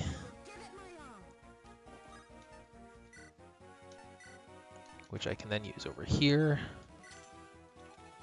I won't miss, I'm afraid.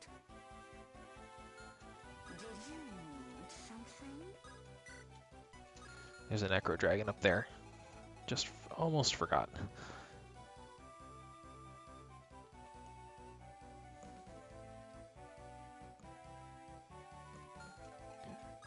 What's going on? How much you got? Time to tip the scales. I should have put Mark up there because he's got the defense.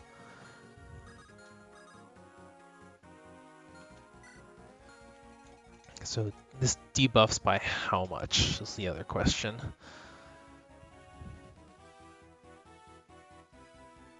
If it's like the Fates one, it's going to be an enfeeble effect, so -4 to everything. So, okay. So Tiki will definitely still get, oh, actually she might not get doubled anymore either.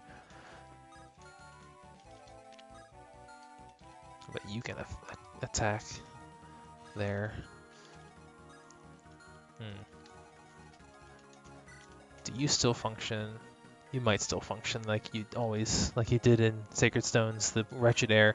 Wretched Air nullifies enemy defense and resistance, so it just always does 36 damage or however much attack they have. It's pretty much always 36. 35. A little bit of variation.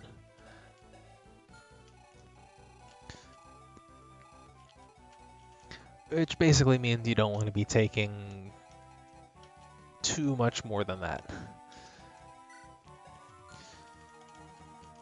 These Gorgons are kind of flimsy, so I should be okay with just Samson here.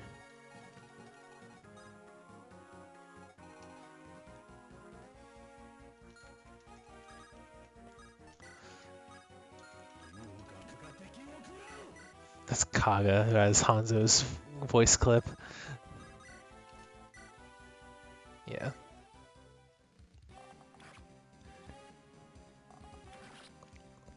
So with this, my starting position is safe. Grant me strength. 1, 2, 3, 4, 5, 6, 7. Shall I then? There's a lot of options. Oh, she already has Javelin equipped. She's not going to do much with it, but 29. No, she's not going to do any damage. I suppose I might as well equip her with something else. Increase her chances of dodging.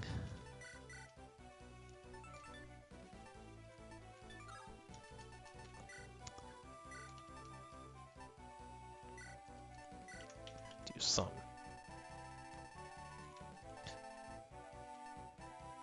supply shenanigans. How heavy are you? 9?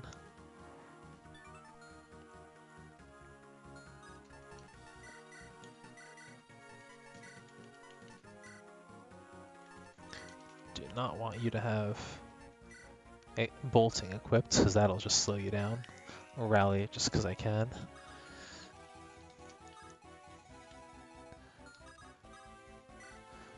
I'm going to throw a Phantom in front of him anyway, just to try to entice him to not attack my actual units.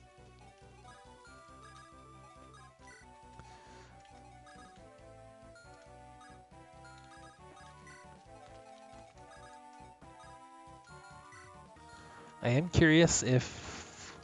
So I know the Dragonstone is effective against monsters, but I'm not sure, I don't think Wretched Air should be effective against other dragons, but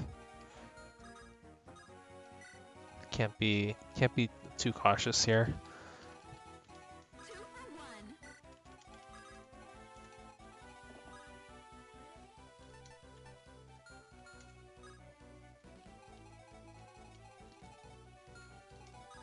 Okay, these also fly.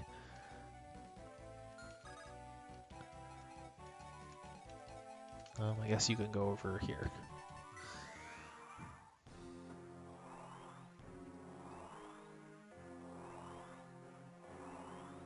Mhm.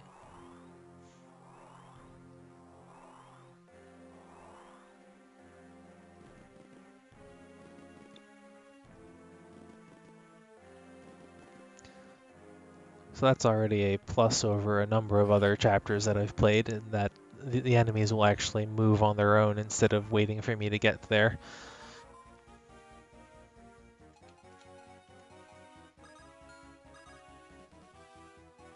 So let's see here. Yes, effective.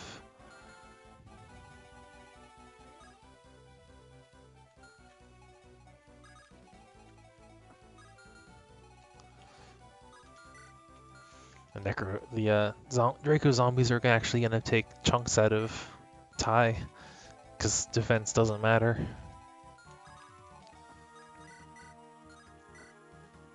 73 or...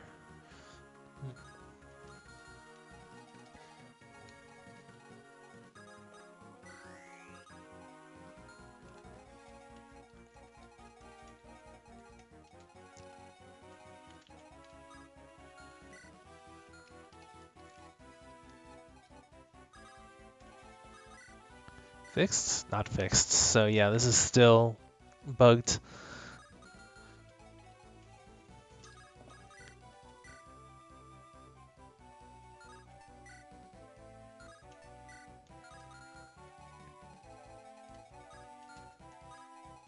So this is... I think this is the same general enemy positioning that the original Sacred Stones had, but it's pretty clever, because it attacking less so the Draco Zombie, but this guy who was scripted to move on the first turn to basically this exact spot unless you manage to get something in its range already. And from there, this Cyclops and this Cyclops plus this Archer can both attack anyone that attacks this Gwiligi Hell Dog Cerberus thing. Hell Dog Rat. Looking at that tail. What have you. Let's see what's in these chests.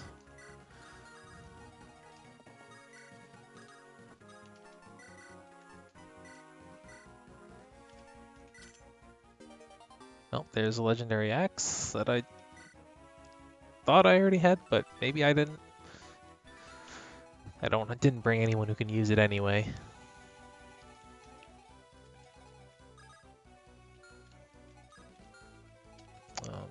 Alright, so gotta beat you up. Never mind, I'm too short.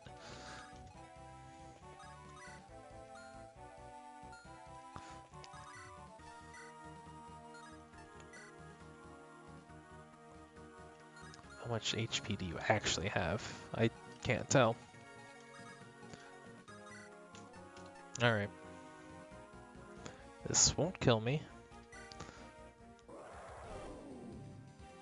But yeah, Draco zombies are considered flying.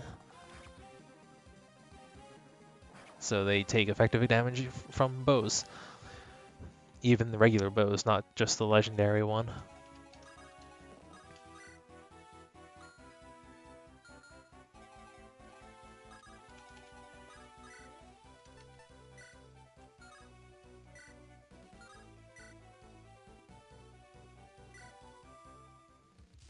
Alright, you can just take care of my Hell Dog problem for me. I was gonna set you up so I could one-shot him with Void, but this works too. Can I actually... Brave Axe, that's kind of nasty.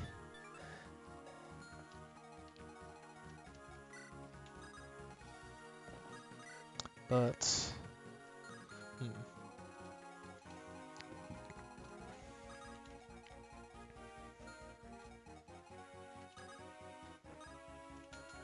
Oh, okay. So yeah, this hack has the exclamation points as well, so that does let me know that Tiki is still considered flying because she has a weakness to that archer over there, and so is Morva, or not Morva, Mark.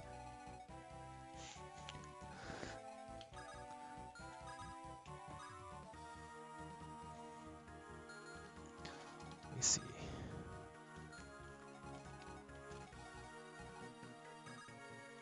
I could potentially bolting. Yeah, that should work. So I'm actually going to use this Dragon Vein. Let's see what happens.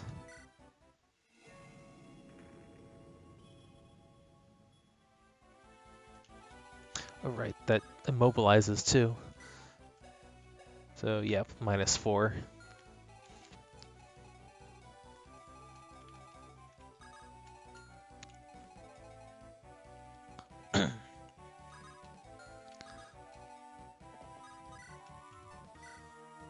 I don't even need to worry about the Cyclops now.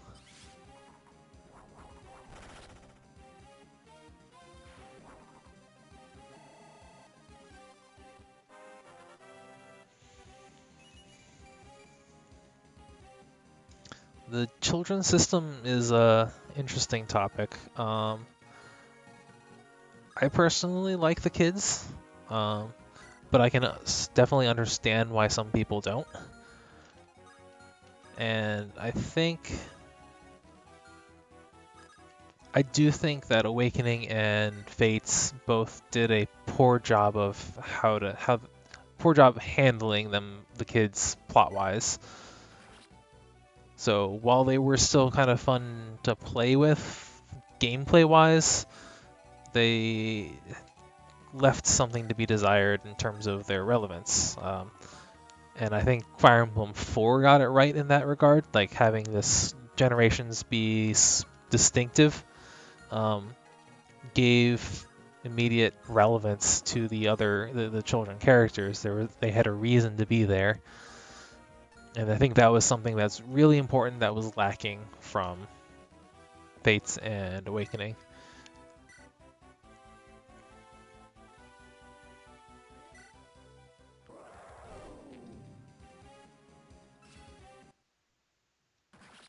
Oh, right. Air Caliber breaks this music during Jake's combat animations.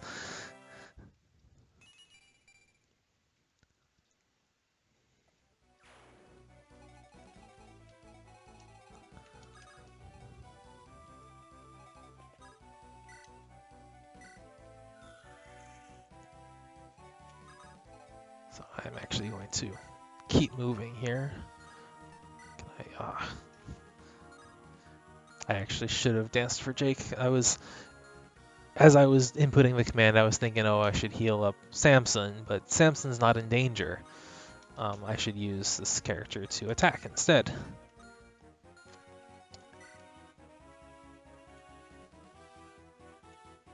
BB time bottles are funny, like the first time you hear of them, but they don't make for. That's bad writing.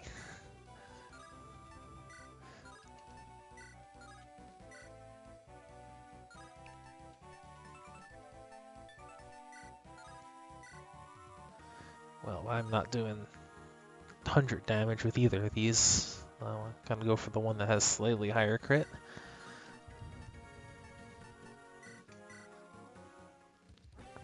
Or not.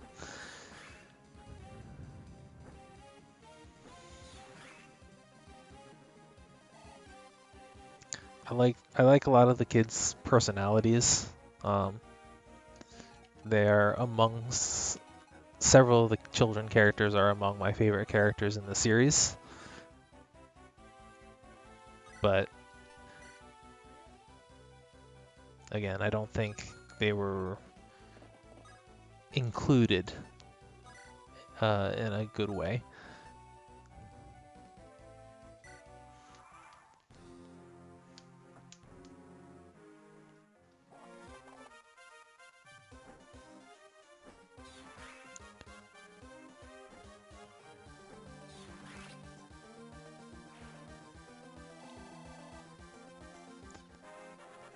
Yeah, there's a lot of problems with Fate's hyperbolic time uh, incubators.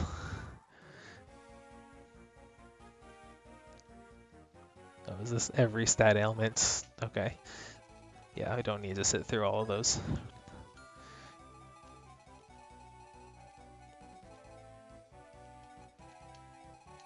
So, do you guys move? You guys don't move. To be honest, I could probably ignore them. Just gonna end up going up the sides anyway. Because I gotta deal with shadow shots. Lunging shadow shots. I hope they don't attack first. Lunge my characters on back there, and then the Necro Dragon messes them up. That would be evil, to say the least.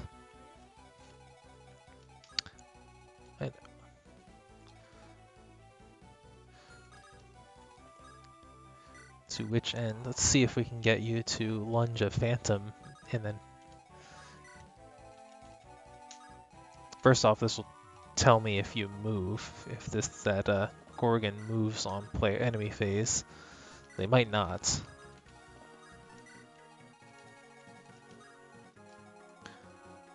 There we go. And I could have healed on that turn too, but all right.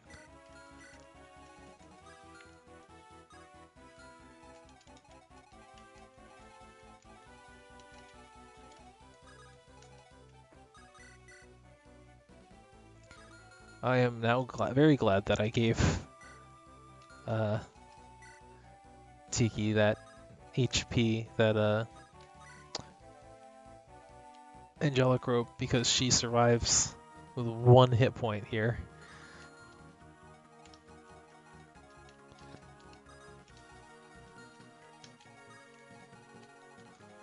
So I suppose may not necessarily want to use her specifically there though. 45, 12.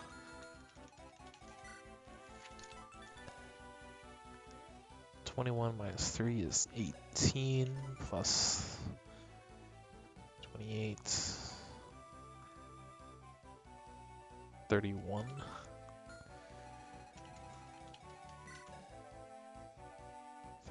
So I should take no damage from that. Or just make it non-factor by critting. That's okay too. Oh, but I've got the other lunging shadow shot to deal with now. Suppose if anyone's gonna take it though, just have to worry about this guy too. Did I ever get a Philly shield? I don't remember. I think I did, but unfortunately I also think that Kirsten still has it.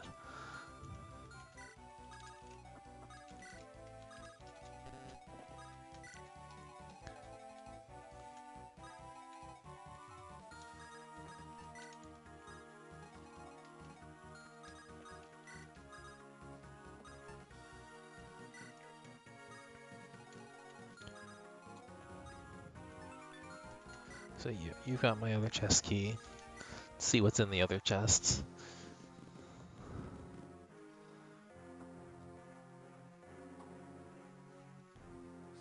Okay. Yep. As I expected. Will this still swap? Yes. Alright. That's okay.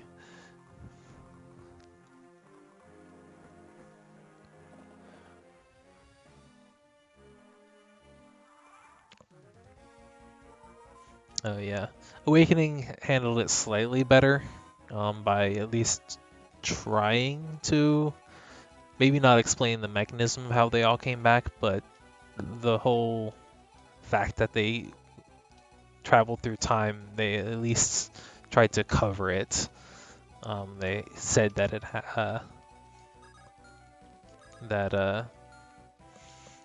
it was enabled by Naga's power or some such, and that's ever so slightly, to me at least, ever so slightly more kosher than oh, we just have access to alternate dimensions that where time travels differently.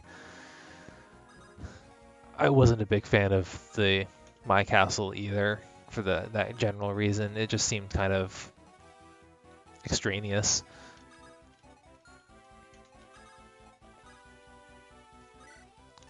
Brave Sword shenanigans? Alright, let's try some Brave Sword shenanigans. No, no Brave Sword shenanigans. Not yet. Come on. Astra? Oh.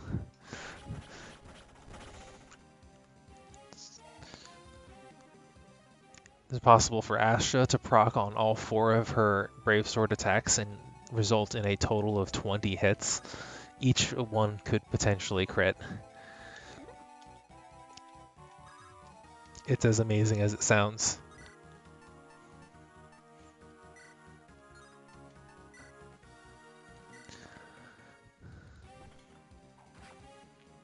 Though more of a legacy of FE4.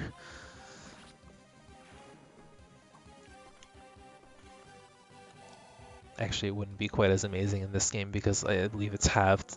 Each Astra hit is halved damage, whereas I think in FE4 you got full damage out of each of the 5 hits.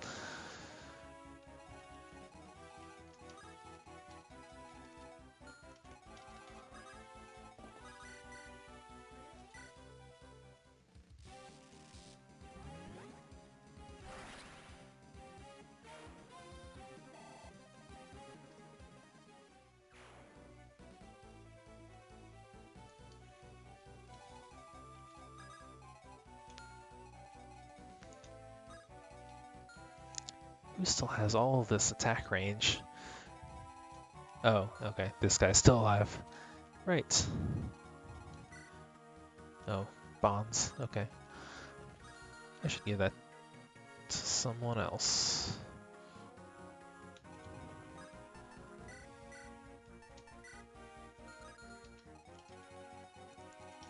We're pretty empty over here. I can afford to send Jake off.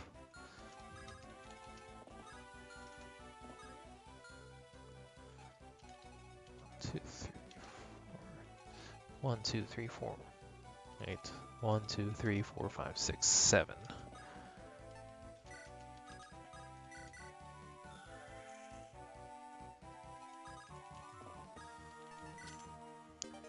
There's Latona.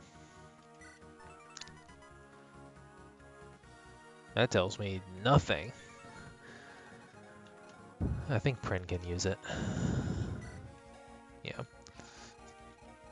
In the original Sacred Stones, it was a full heal for everyone, everywhere, cure status ailments. But it did kind of cross my mind that they might tweak it and turn it into a Bifrost, though. Revive staff.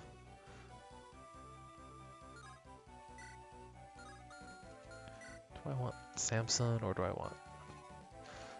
only give it to Arv? Samson can have this kill. Go up a little further and Arv can finally heal him too.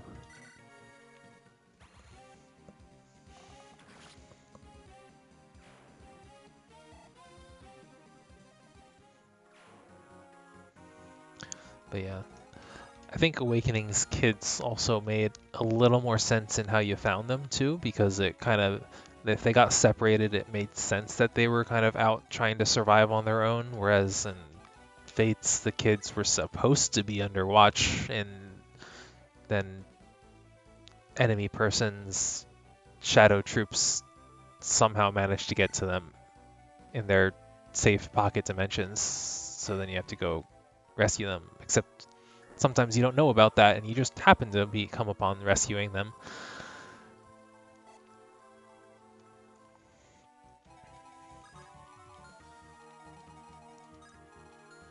Keep forgetting that these guys don't move, so the demon dogs are the next things incoming that I have to deal with.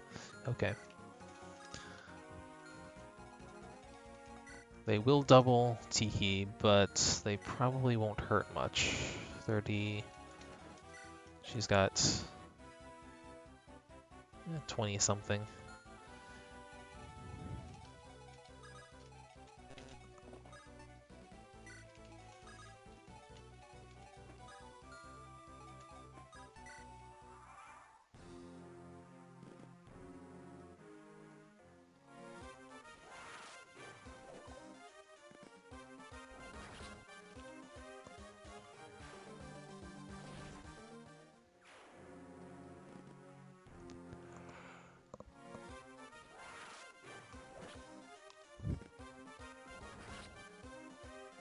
right? The fact that she gets doubled is irrelevant if she kills them in the single counterattack.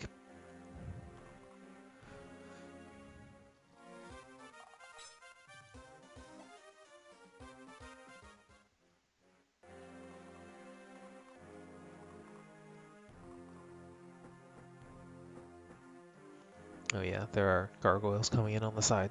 Those are death goyles, promoted version.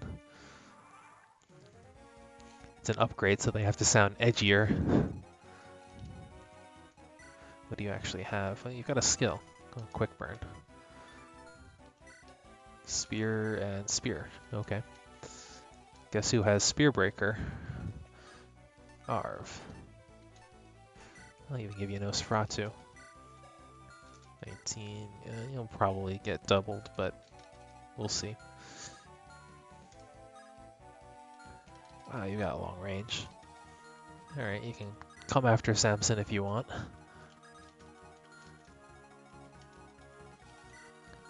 Heavy spear, bows though.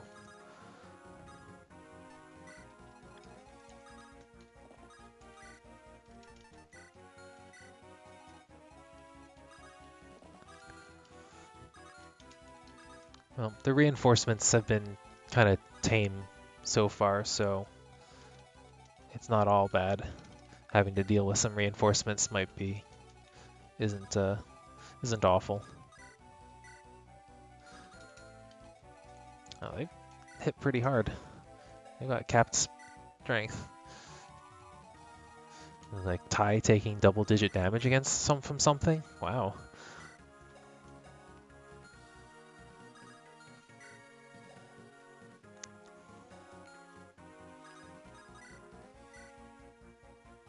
I was gonna try to take down this Necro Dragon in front of me, and then I forgot that it's a playable character.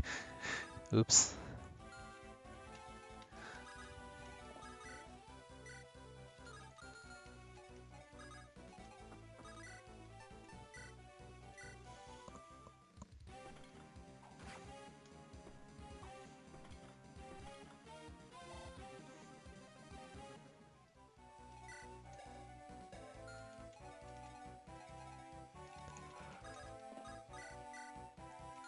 Not quite still.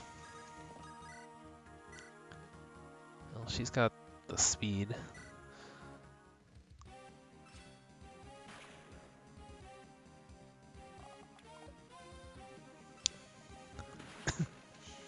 This will allow Mark to kind of move in and intercept the Death Goyles, though I was always a little salty that player dragons have one range, but the enemy Necro Dragons, the Dragon Zombies, have two range, 1 to 2.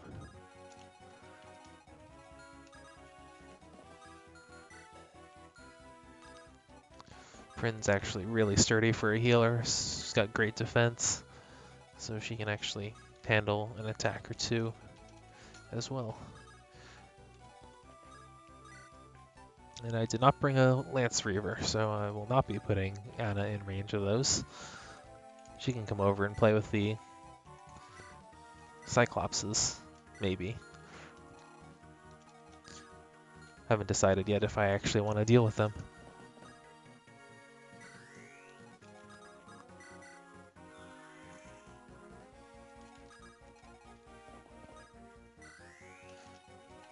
I'll show you a real rally, though.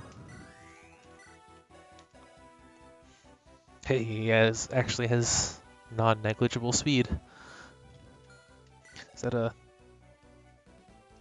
Oh, they changed... No, they didn't. Okay, yeah, that's a +7 to luck. Could have sworn there was a legendary bow in one of the games that gave a +10 to luck, and I don't remember what it was. I thought it was Nidhogg, but...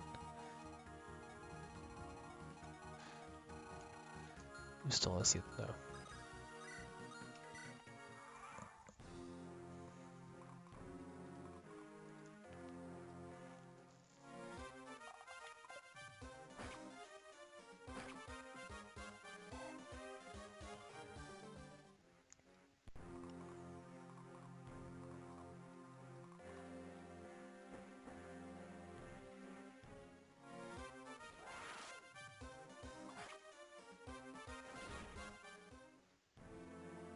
Oh yeah, Leonardo's PRF bow and Radiant Dawn might have been it. I always wanted to use him, but his stat spread's just not good. Strength and skill, no speed. You sure? Bog? Maybe. Radiant Dawn PRF weapons could be the culprits here because they kind of got weird.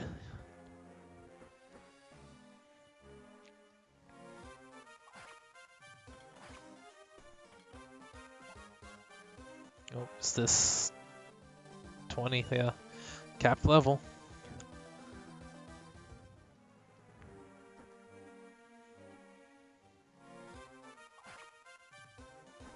I got hit by a 30. It's okay though.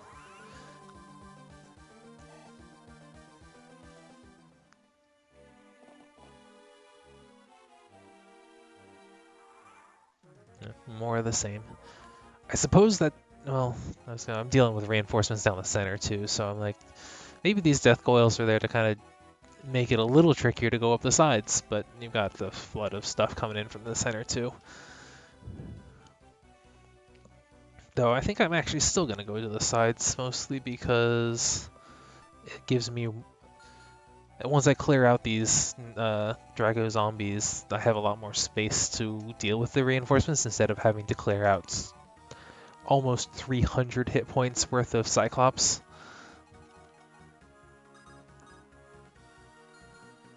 I suppose I'm still looking at about 200 damage worth of Dragon Zombie. 200 HP's worth of.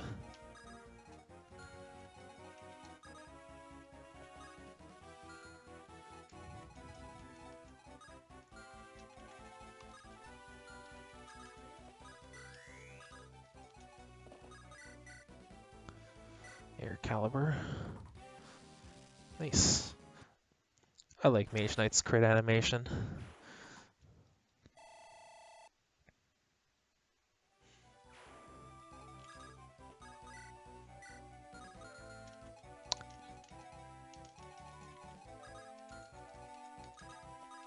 See if I can get... I'm not sure I'm going to be able to get Samson in range to kill that Necro Dragon this turn. Oh yeah, I do. I can. Problem is I actually don't do enough damage. But I can longbow, at least pick at him.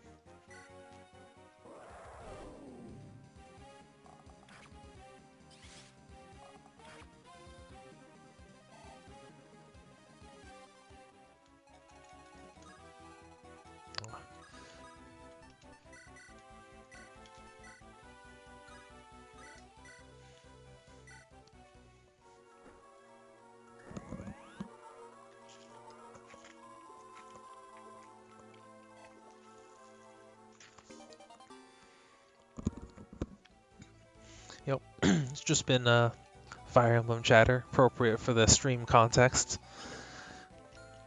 Nothing going on here.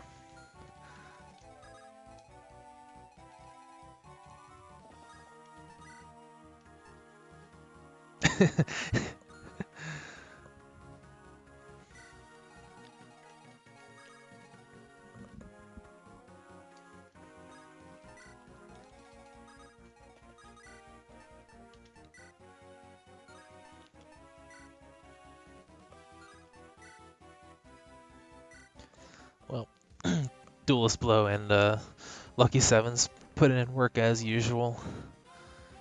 No crit on either of those. I should have just used the legendary at home and killed him. Ooh, nice. Much needed damage. Let's see.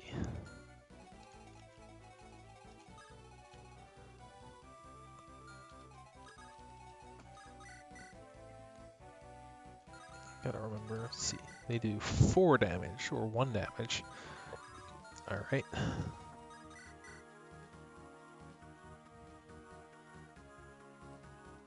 Sorry, 81's too much. Anything above 80 doesn't display properly. Ah, 1 point.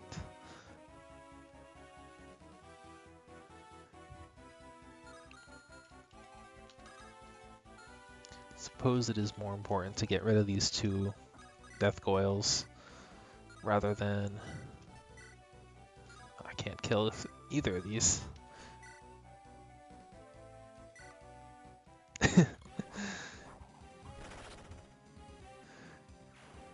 And that's why I still have the killer axe on him.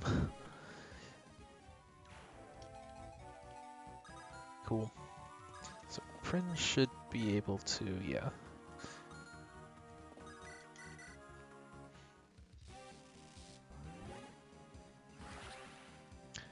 I also always liked the divine spell animation, and it's just a pity it was always been such a bad spell.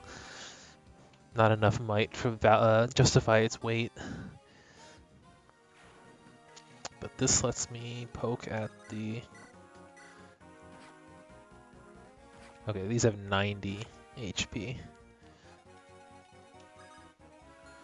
So...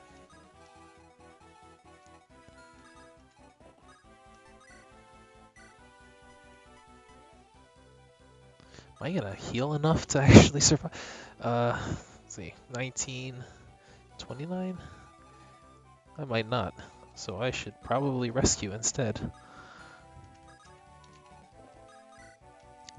Oh, 72. Not worth it. Can heal up and attack properly next turn.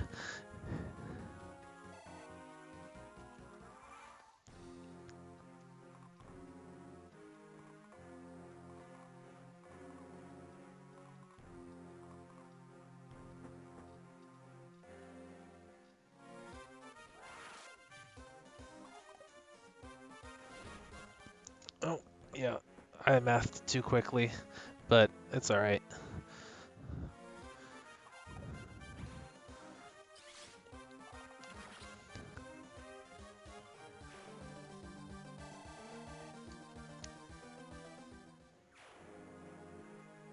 No, both of the two Draco zombies on the outside flanks are both stationary. No movement. And yeah, even if I had survived with 2 HP, these two would have come in and probably... They don't do much, but they do more than... They do 2 damage, so if they had been hit, then it would have been an end to Mark.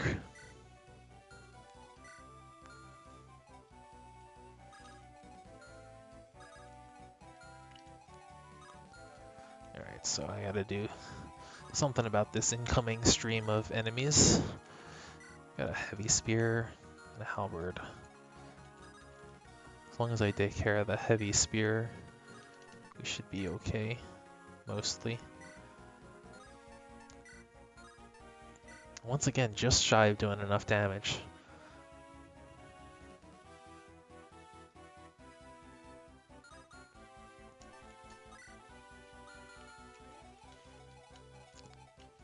A few too many archers in there for me to send Tiki as well.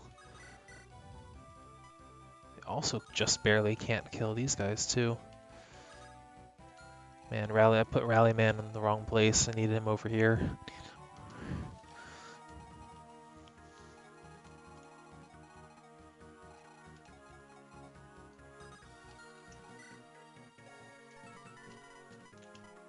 This isn't an FE4 dance, right? No.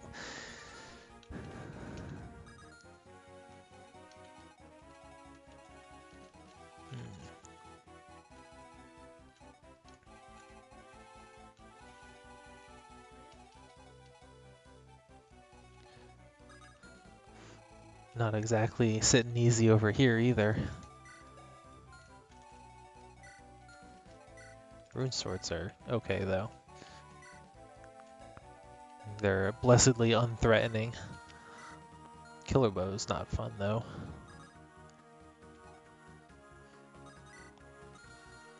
Alright, so...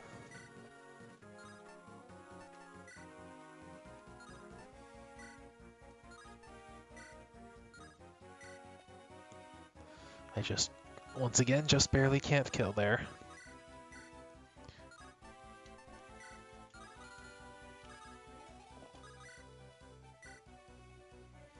also can't kill, though Rally should help with that. Oh man, is this a mod? Madeline with the longbow has disgusting attack range.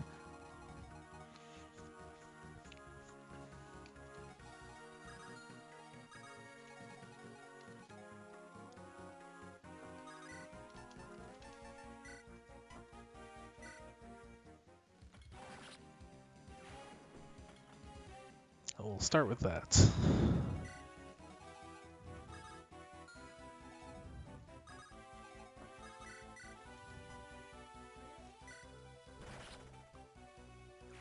We'll do some of this.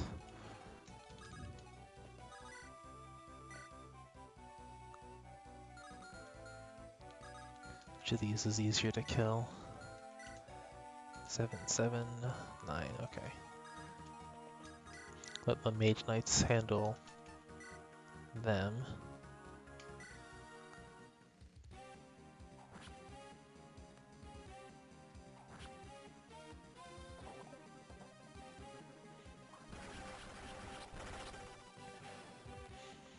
No, I think if I can get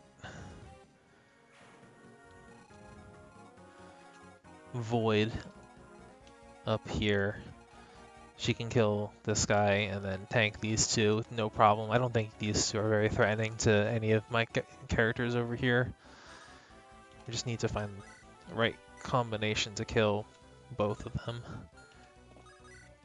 So Jake can kill both of these.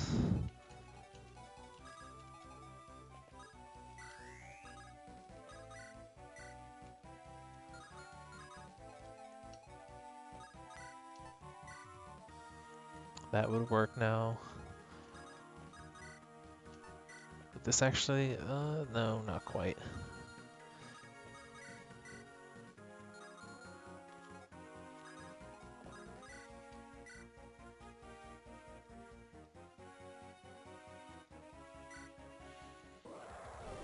I'll do this.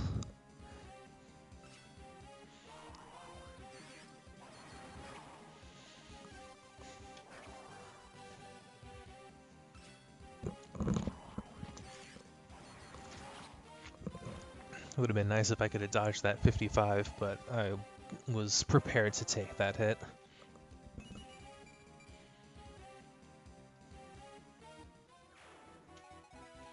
The main thing is being able to come around here. Did I even do this? Yeah, that'll work. Covers me a little bit better too. So now those two Rune Sword users don't have any choice but to attack Void.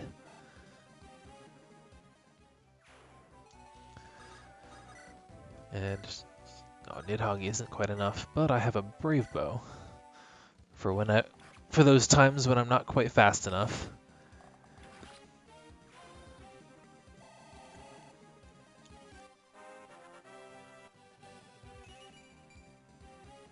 Okay, defensive stats that he doesn't really need.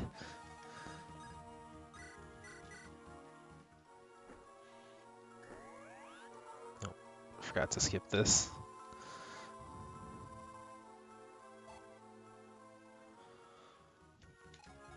I believe I'm also approaching, alright, not quite there, at the range of the last two siege magic users. So this side is fine. I won't kill him because he'll move back and attack me, but I can engage everyone else from relative safety.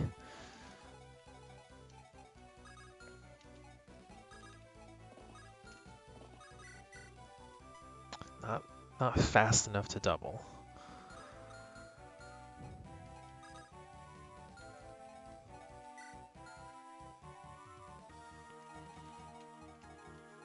You've got Silverbow.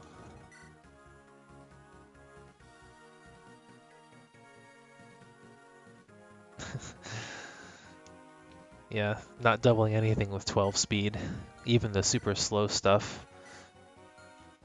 Like,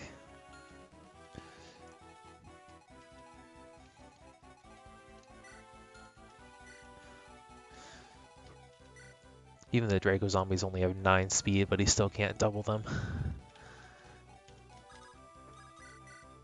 Okay, good. I can kill here. I suppose I can calculate out how much damage I'll take from these guys. 27, 37, 41. I have, so 41, 33, 23,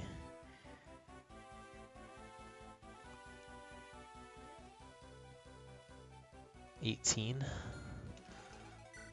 So that's actually survivable, assuming this one doesn't crit. This one's going to be the more deadly one because he's got much higher, the stronger bow, which since it's effective, it's 3 times stronger.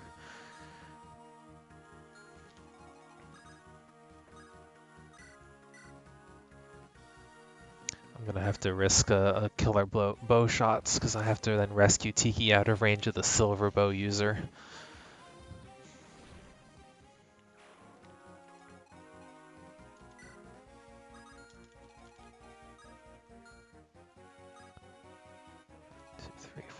Is it 6? 6. 2, 3, 4, 5, 6, 1, 2.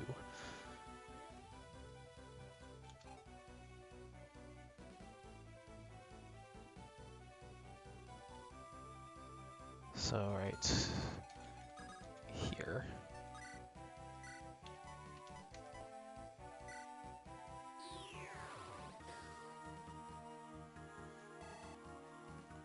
So, oh wait, crap.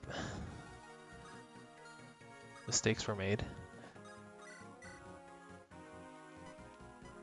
Fortunately, Prin can finish off this Draco zombie. I forgot that the Draco zombie has 2 range for a second there. I wanted to give a heal to Ty, but he will probably be okay. It's just me wanting to keep everyone capped off. Prin will take probably won't take actually that spear from the Death Coil because she can counterattack, whereas Mark can't. Even though Prin will take more damage than Mark would. Mark has lower HP and can't counterattack. So, okay. Out of range, out of range. The only people who in range either have high enough defense to take the hits or have a high enough avoid to not have to worry about them. And high enough luck to mitigate. That's actually, let's see, 29 is actually cutting out all but one of the Killer Bow's critical bonus, so the only crit she's going to have to contend with is from the monster's native skill. So he's got like 7. That's not even. What turn are we on? We're on 7, so her lucky 7 I think is still valid for just this turn.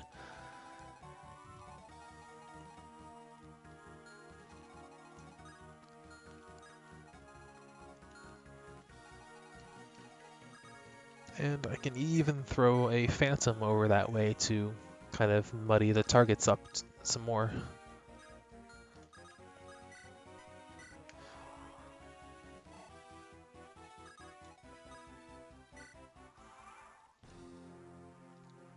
So,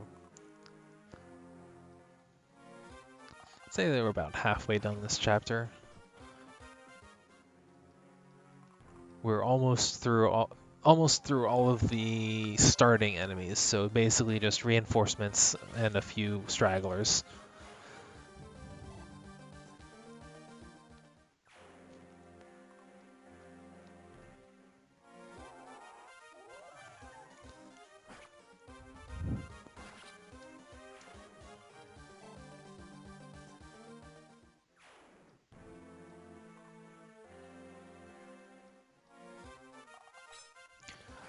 I did admittedly forget about Ty's provoke, so Tiki might have actually been safe there just because Ty would have drawn all the aggro from those enemies.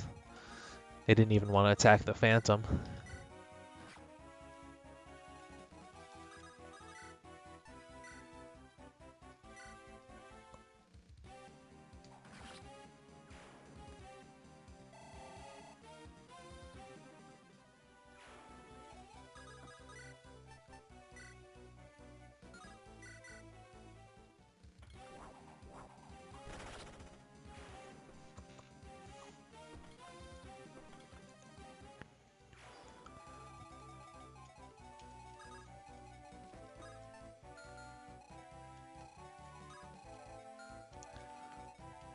Do no, these guys don't move. You do. I think all the the dragon zombies aren't programmed to move unless you get into their range, even when they're spawned as random minions. Yeesh.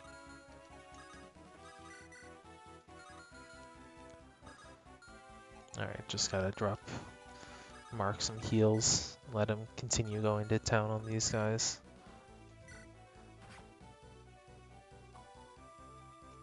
Maybe just let them continue coming to him.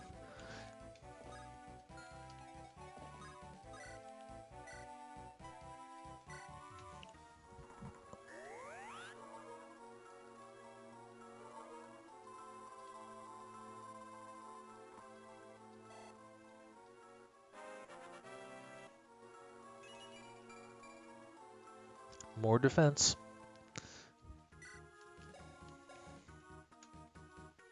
Only 35% growth. I mean, 35 is fairly high, actually, for defensive growth, especially for a magic user. So I guess there's nothing to sneeze at.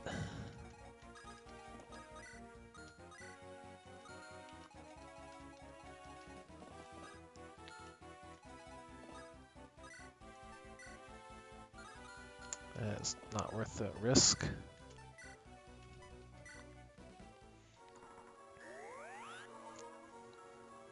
Cilicia is mostly here as a staff bot at this point.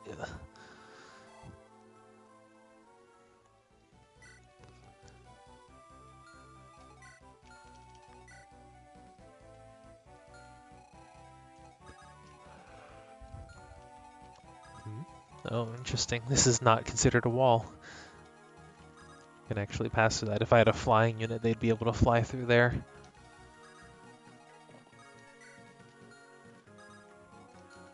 So yeah, I'm actually gonna keep moving a bit here.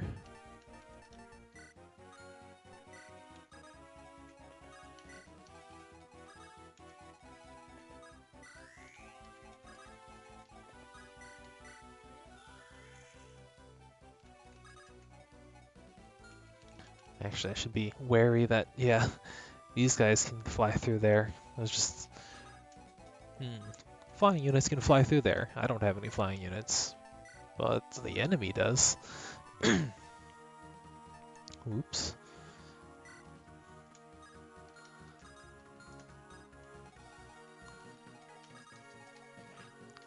But I can plug up that hole. So yeah, probably there on the other side too, I just realized.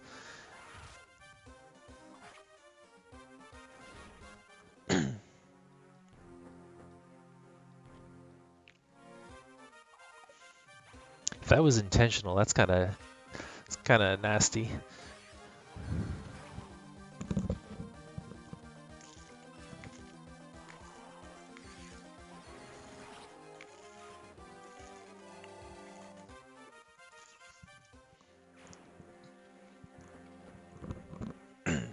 Excuse me.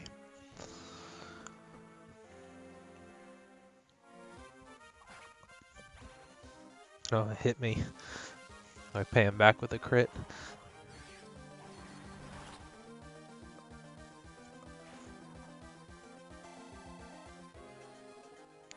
I think Jake is nearing.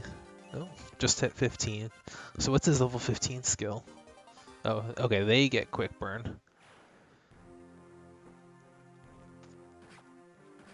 Actually, I'm not sure why they get quick burn.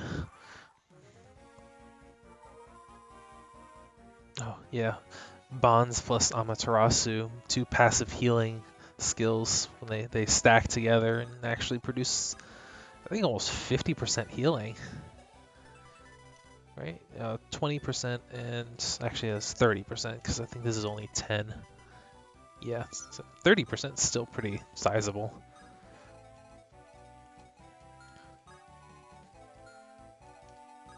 Oh, okay, so the two on the sides don't move, but the middle one does.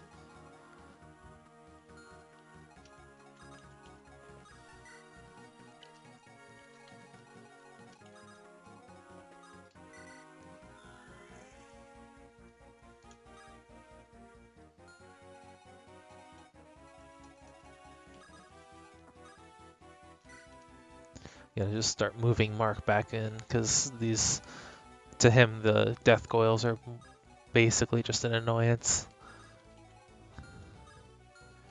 I do need to kill you though.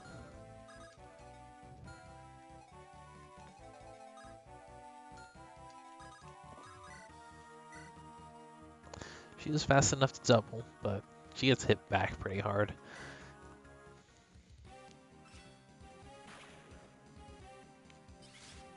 Okay.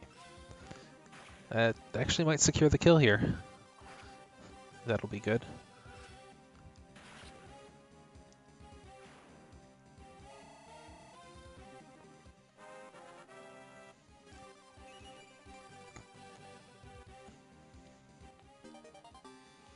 Yep.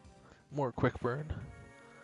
Wonder if I'm kind of curious if it takes effect immediately, or if it gives me the 15% or the 15 hit and avoid and then decreases per turn, or if it, so it doesn't say at the start for this. I wasn't paying attention to the hit and avoid prior to this. See, I should have a fortify, right? Can pretty much heal everyone with this. Here I mostly wanted to start baiting that middle Necro Dragon. That rally's not going to accomplish anything, but I just felt like doing it.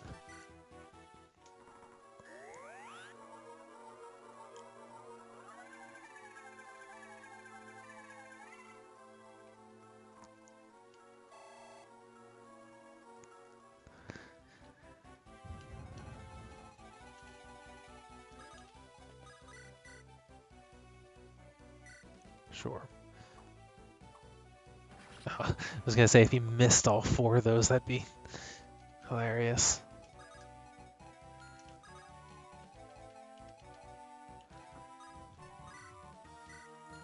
Do need to get Hannah through this section.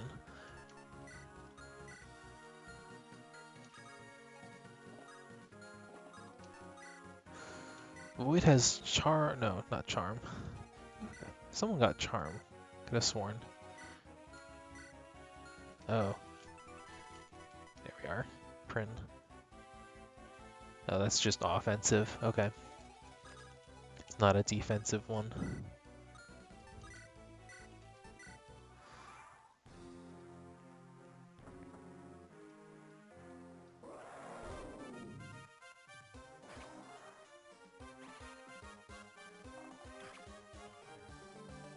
Oh, hey, oh yeah, he got a rally, so he was able to double. Thanks to that.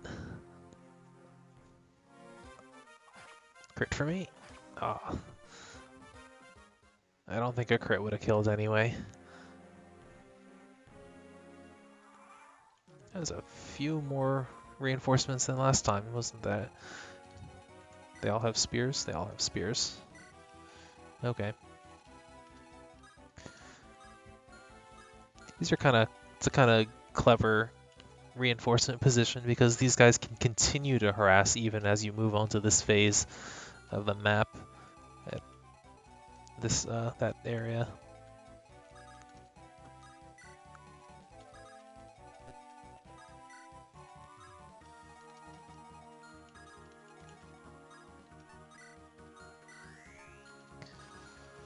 Tai comes with a rally movement skill as his personal, which is weird but helpful occasionally.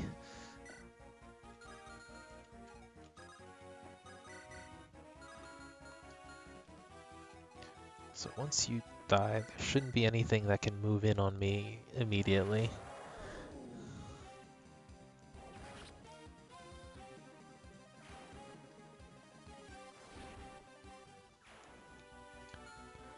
Right? Yeah. It's just this guy who I can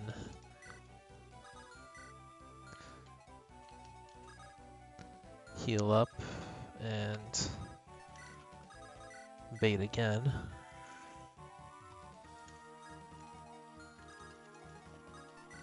Just do the same thing.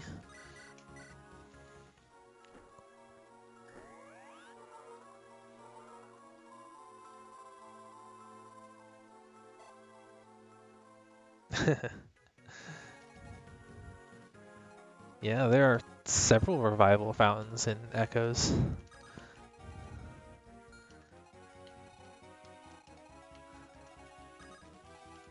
Not even just one.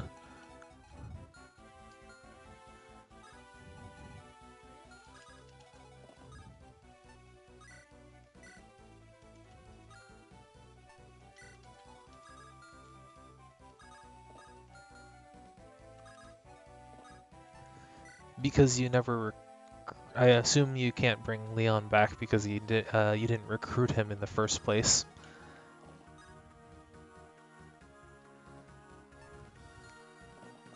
If I am remembering that conundrum earlier correctly.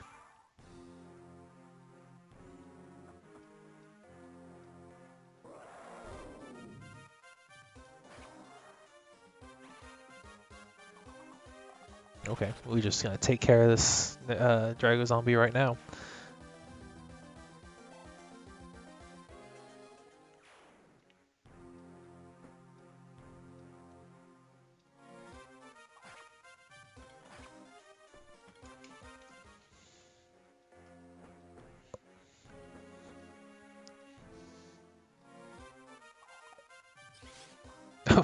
Lightbrand Astra, okay.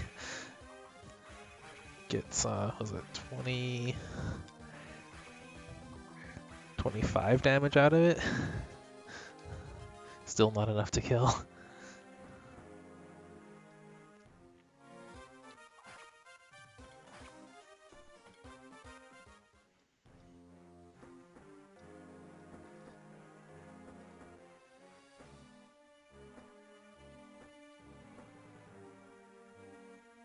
Oh boy.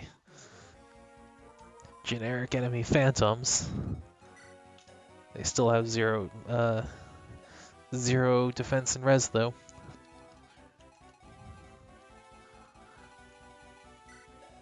And 1 HP.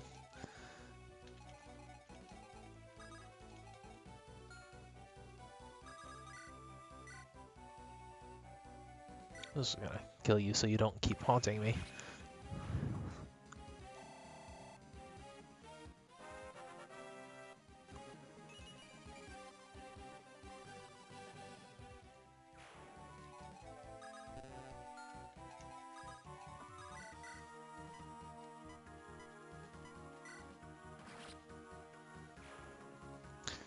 I keep forgetting to turn his animations on.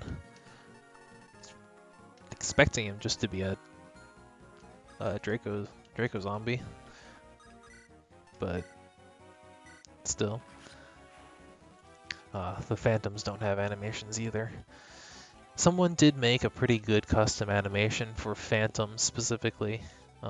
It's a pity this hack didn't use them though.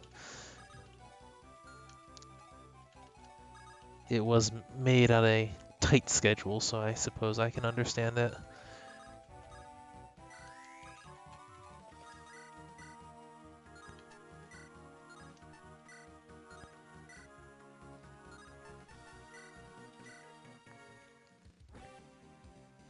This should at least delay or deal with this Death Goyle this turn. Actually, he's got better, unfortunately, has better movement range than that, so I still have to deal with him.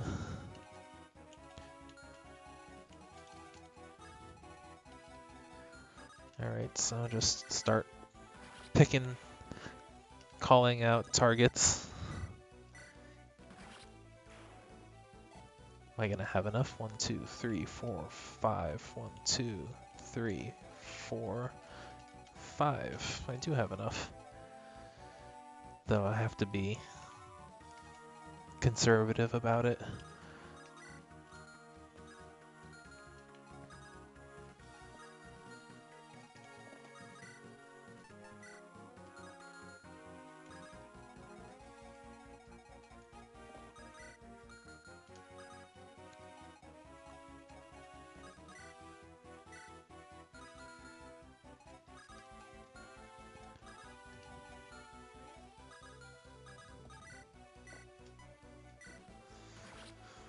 If I kill you, then I can see if Jake... Yeah.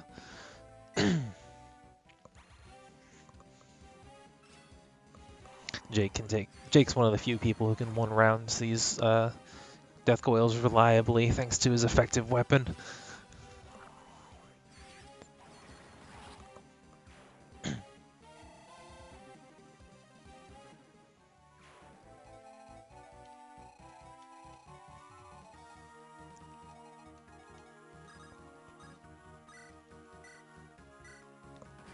So you can finish there.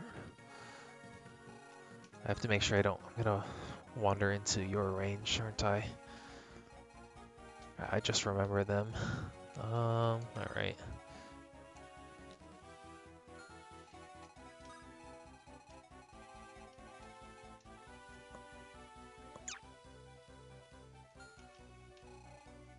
I suppose if anyone's gonna go out there, Arv might be the better choice. She's got enough resistance to tank the hit, and even when she's up there, she's got a Lance Breaker to deal with all of the death coils, so I am probably going to...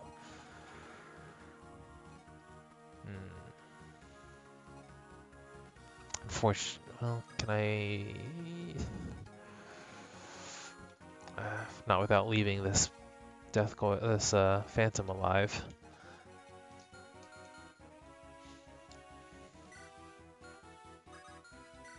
I suppose Void up there by herself is also not a terrible...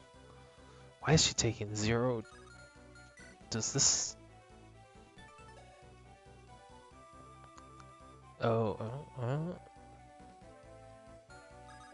Is that on the weapon? That's on the weapon. This is an Uber Spear. Wow. Alright. I mean, part of this is definitely Rallymen's rally, but...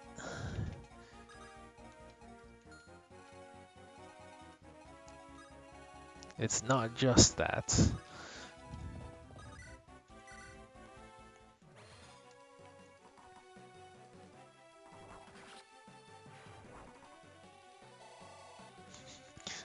Strength +5 and then some.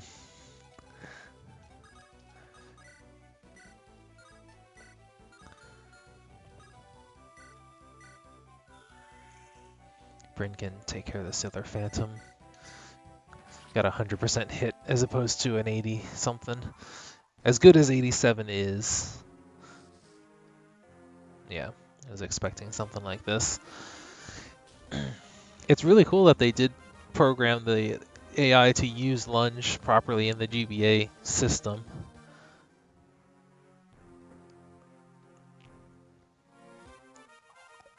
Oh yeah, it's a more of the draconic version of Myrrh, sprite-wise, battle sprite. Yeah, Arv's ready to deal with these guys. None of your lunge shenanigans. The other one can come over and lunge her too, and it still won't make a difference.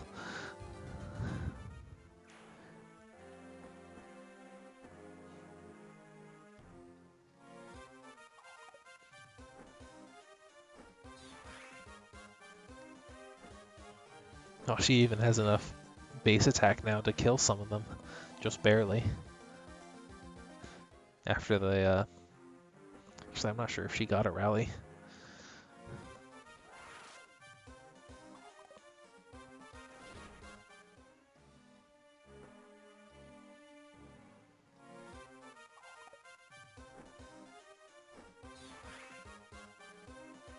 No, not this guy. He's got a bit more HP and a little less resistance, but a lot more HP. Alright, so more reinforcements.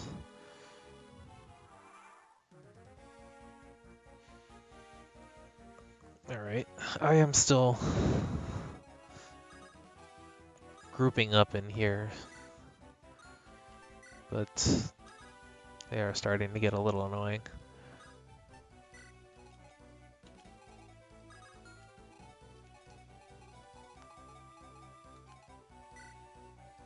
How much HP do you actually have? Do I have the resources to find out?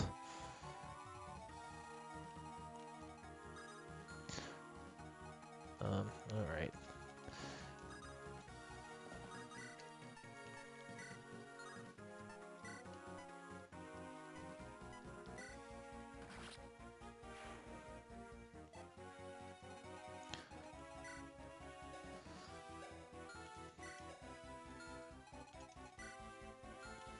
Offensively, they're enough of a...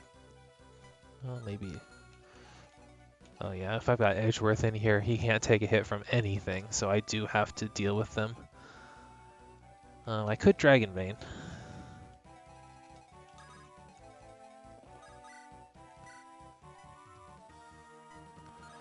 1, 2, 3, 4, 5, 6. So I could take on the boss immediately after Dragonbaning.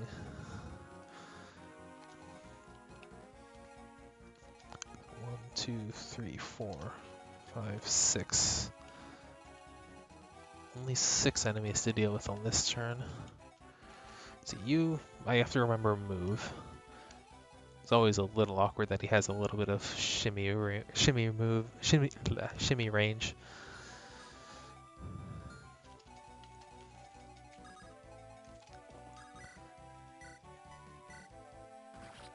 But if I rally, then dance, I might be able to get Void on the boss this turn and still be able to take down all the major threats.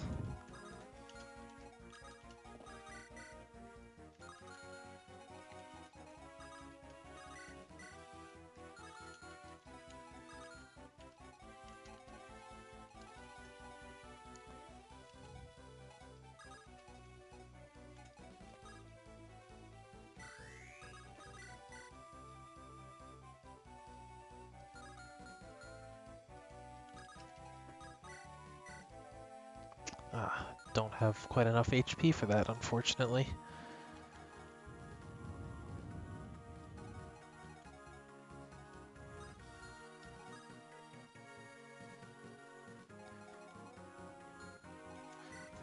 Yeah, they have pass.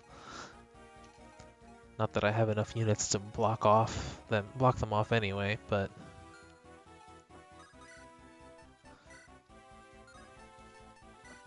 nope. I pretty much have to kill him with Brave Bow, Samson.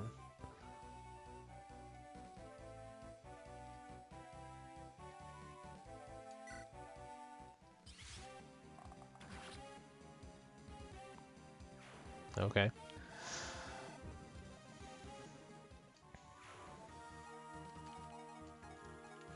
Three, 4, 5.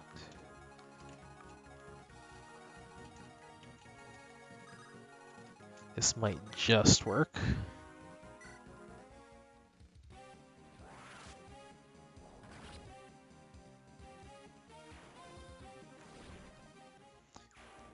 If I can leave any Phantom alive, it's going to be this one. Fine.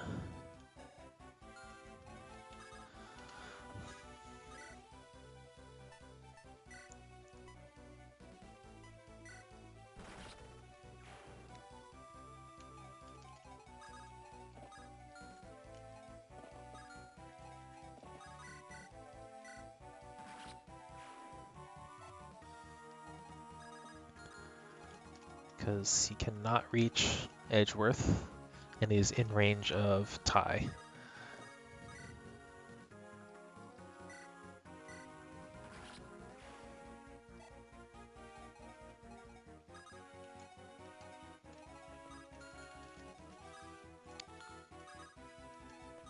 How much damage? 18. 50, 35, and 18. I think I can...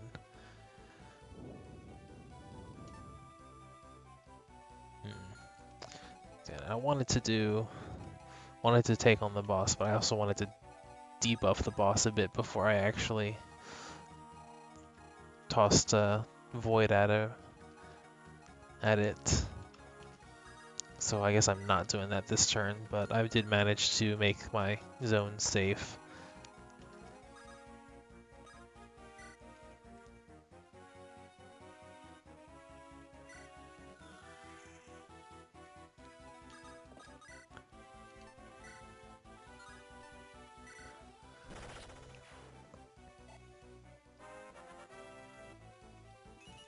Void gets to deal with one of those Draco zombies, but she can handle it.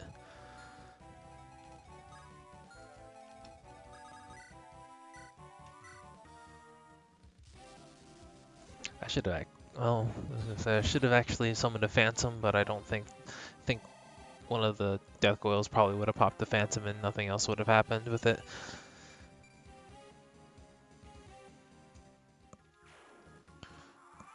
I'm wondering if the other Shadow Shot's gonna come down this turn.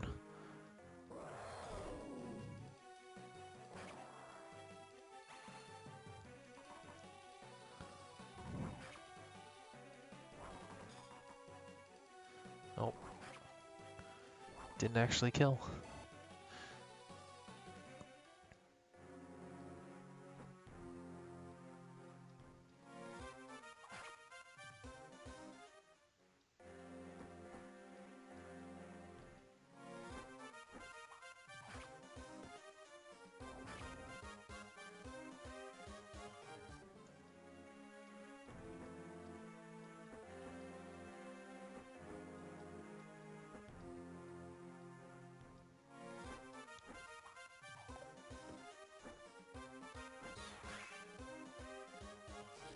Nope.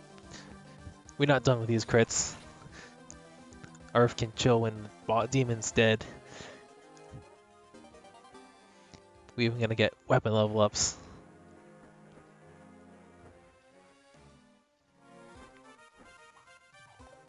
Actually, no brakes on this crit train. Arv, this tome wielding Swordmaster. I'm actually gonna even turn animations off. She's gonna get attacked like at least 2 more times. I think she might have broke her Shine Tome. Nope.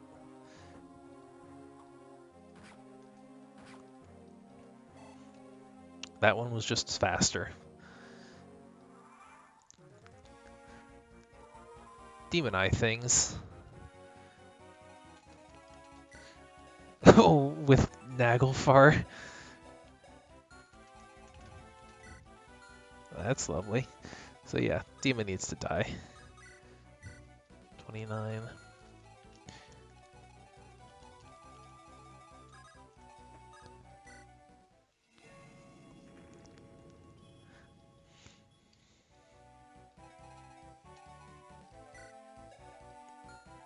Oh.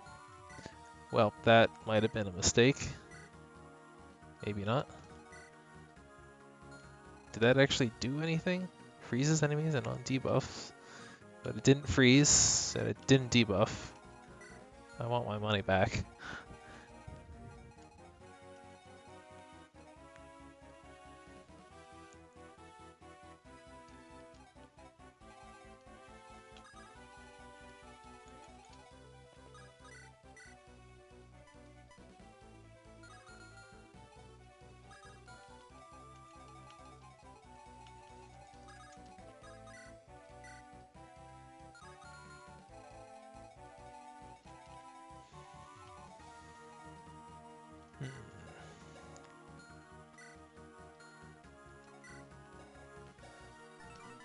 And now I have 1 fewer characters to kill with.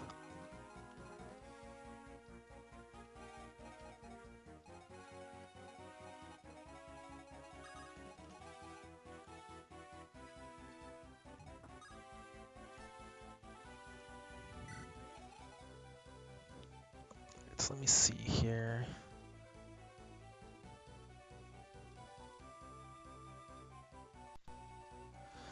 I'm gonna use a save state just to see if that does it again.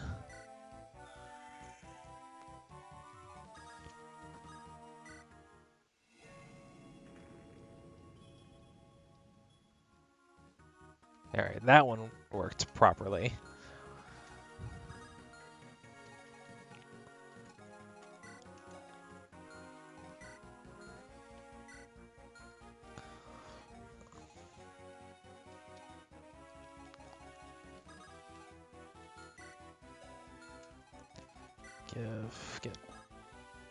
Get a fortify from Prin, make sure everyone's at full health.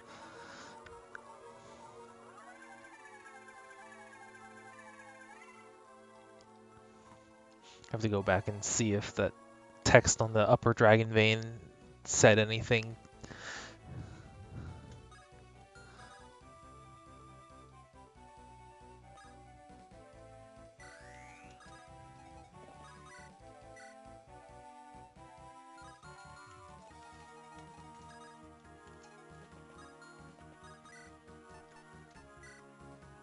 Nope.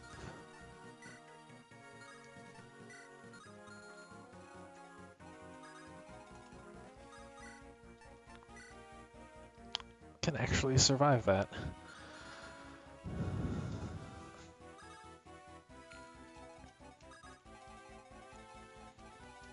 If I throw boltings at him, am I gonna actually do any damage?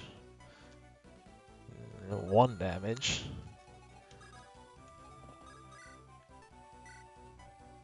Zero damage. So not worth trying.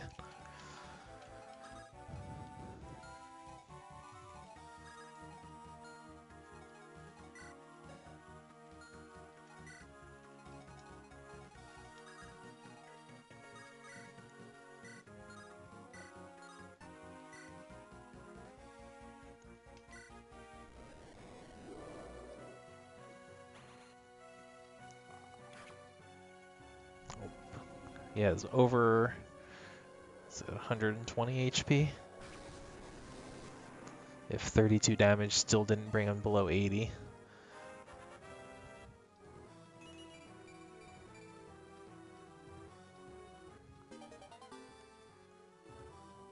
Gale Force? No. It was Gale Force. Then again, I didn't kill, so it wouldn't have actually activated there. Gale Force on snipers, huh? Yep.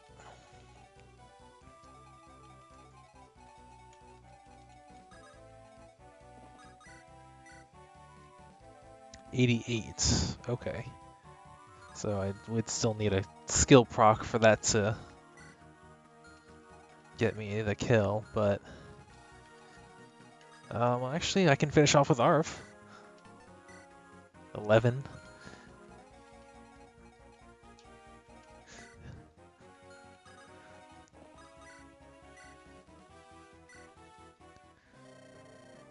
It's over, Demon King. I have the high ground.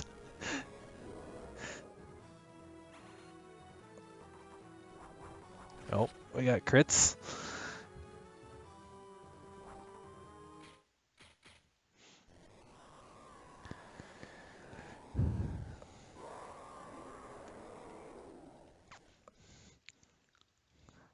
And we're done.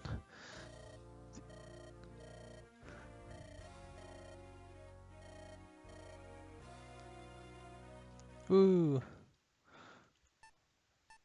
Alright. Yeah. That's fine. And so, Void's Blitzarre Adventure comes to an end.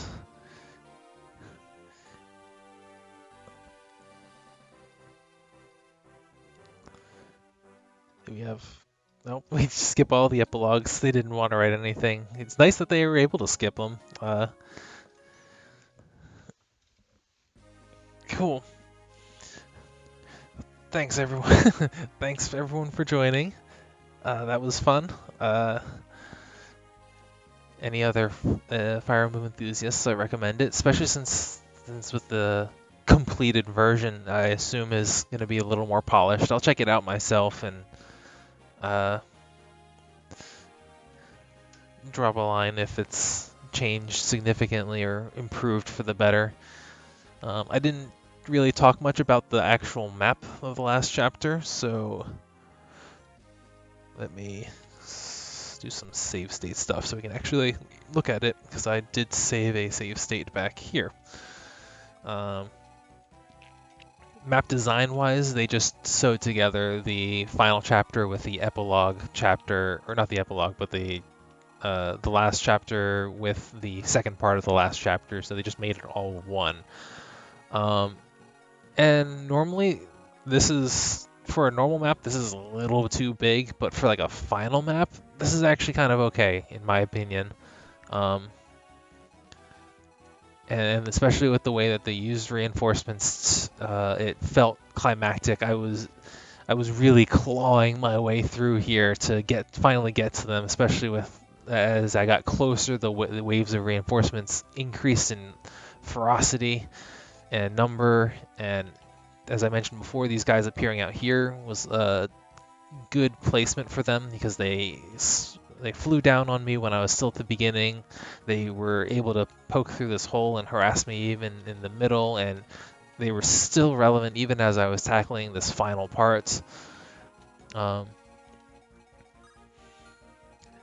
If I hadn't killed the Demon King this turn, I'm not sure I would have survived through this, and that was surprisingly satisfying. Like, it was a good climax. So that aspect is good. It was a hassle dealing with the Phantoms. The Phantoms were an interesting choice of reinforcements. I think if I hadn't fielded my Edgeworth, they might have been easier, but I was determined to try to keep him alive because I needed him, or I wanted him to buff my demon killers. And I'm not sure demon slaying would have gone as smoothly without him. So he was really the only one they were a major threat to. 30 attack's nothing to sneeze at still. 30 attack would have kind of tickled Prin, but she was one of my more defensive ones. But 30 attack could have actually been quite a threat to some of my other units as well. Though all of them were probably going to attack Tai anyway, because it's got provoke. But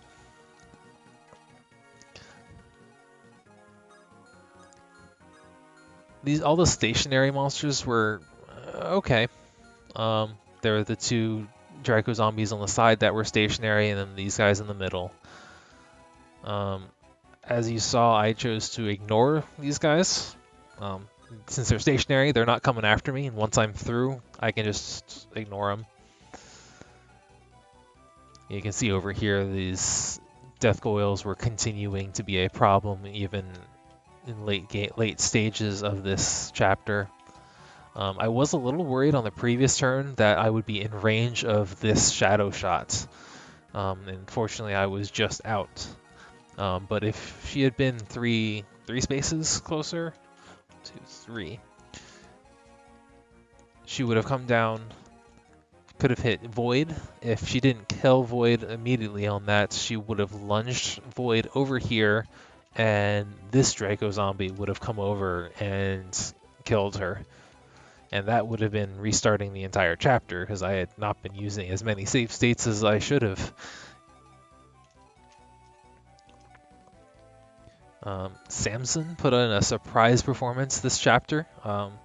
Given his stats and his performance overall this game with his low speed until I got the Brave Bow, he was kind of a lukewarm sniper. I liked his damage. He was good for strong single hits, and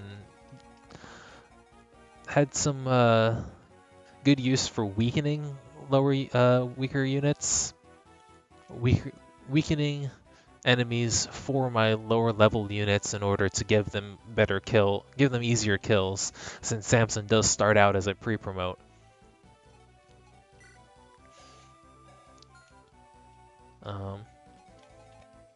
But other than that, Jake was great. Though I suppose anyone who is using Excalibur probably would have done just as well. Between the effectiveness, the stats, that's probably one of the best legendary weapons in the game.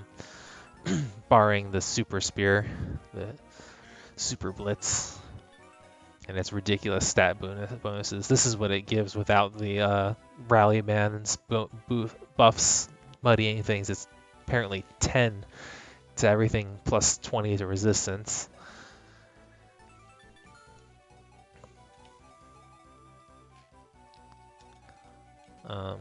It was a little late to be throwing.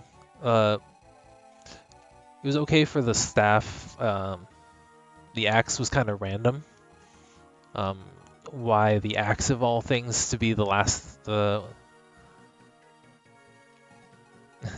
last legendary to be handed out here.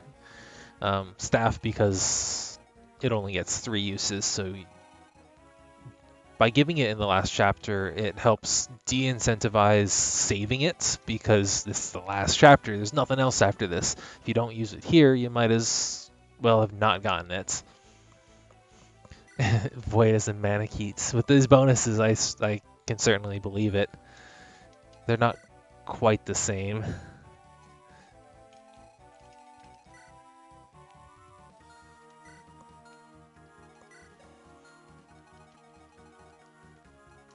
But yeah, that was the final map. The boss himself was a little underwhelming, but final bosses in Fire Emblem games are kind of difficult to make really challenging and climactic themselves. I think Radiant Dawn may be one of the few that does a good job of it. Path of Radiance too. Path of Radiance has a good final boss, especially on hard mode. Kind of has a dick move if you weren't prepared for it in hard mode, but the GBA games aren't known for having particularly threatening bosses.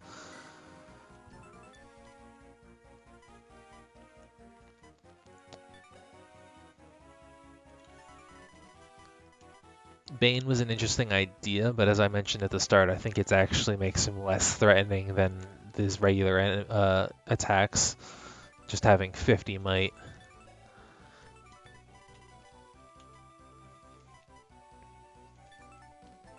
Is it skill divided by 2? So he had about a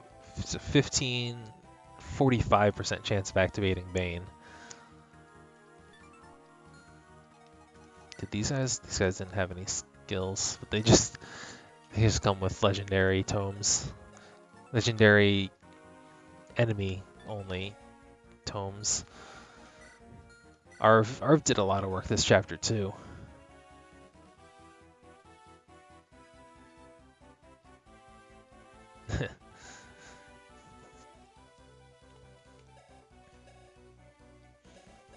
Arv's Lancebreaker was instrumental for dealing with all of these death coils with spears.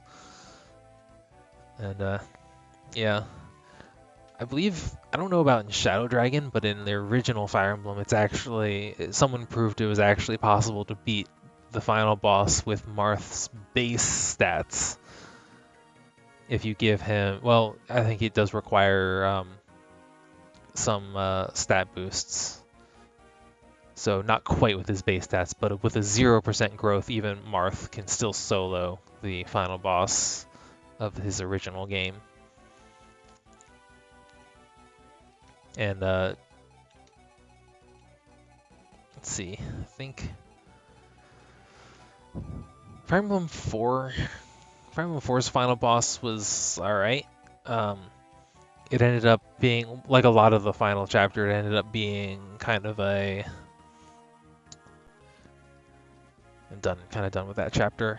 It kind of ended up being a RNG role for a lot of some of the encounters. There were a lot of enemies in the final chapter of FE4 that basically were up to the roll of the dice. Whether if they procced a skill, you were pretty much dead, and if they didn't, you had a chance.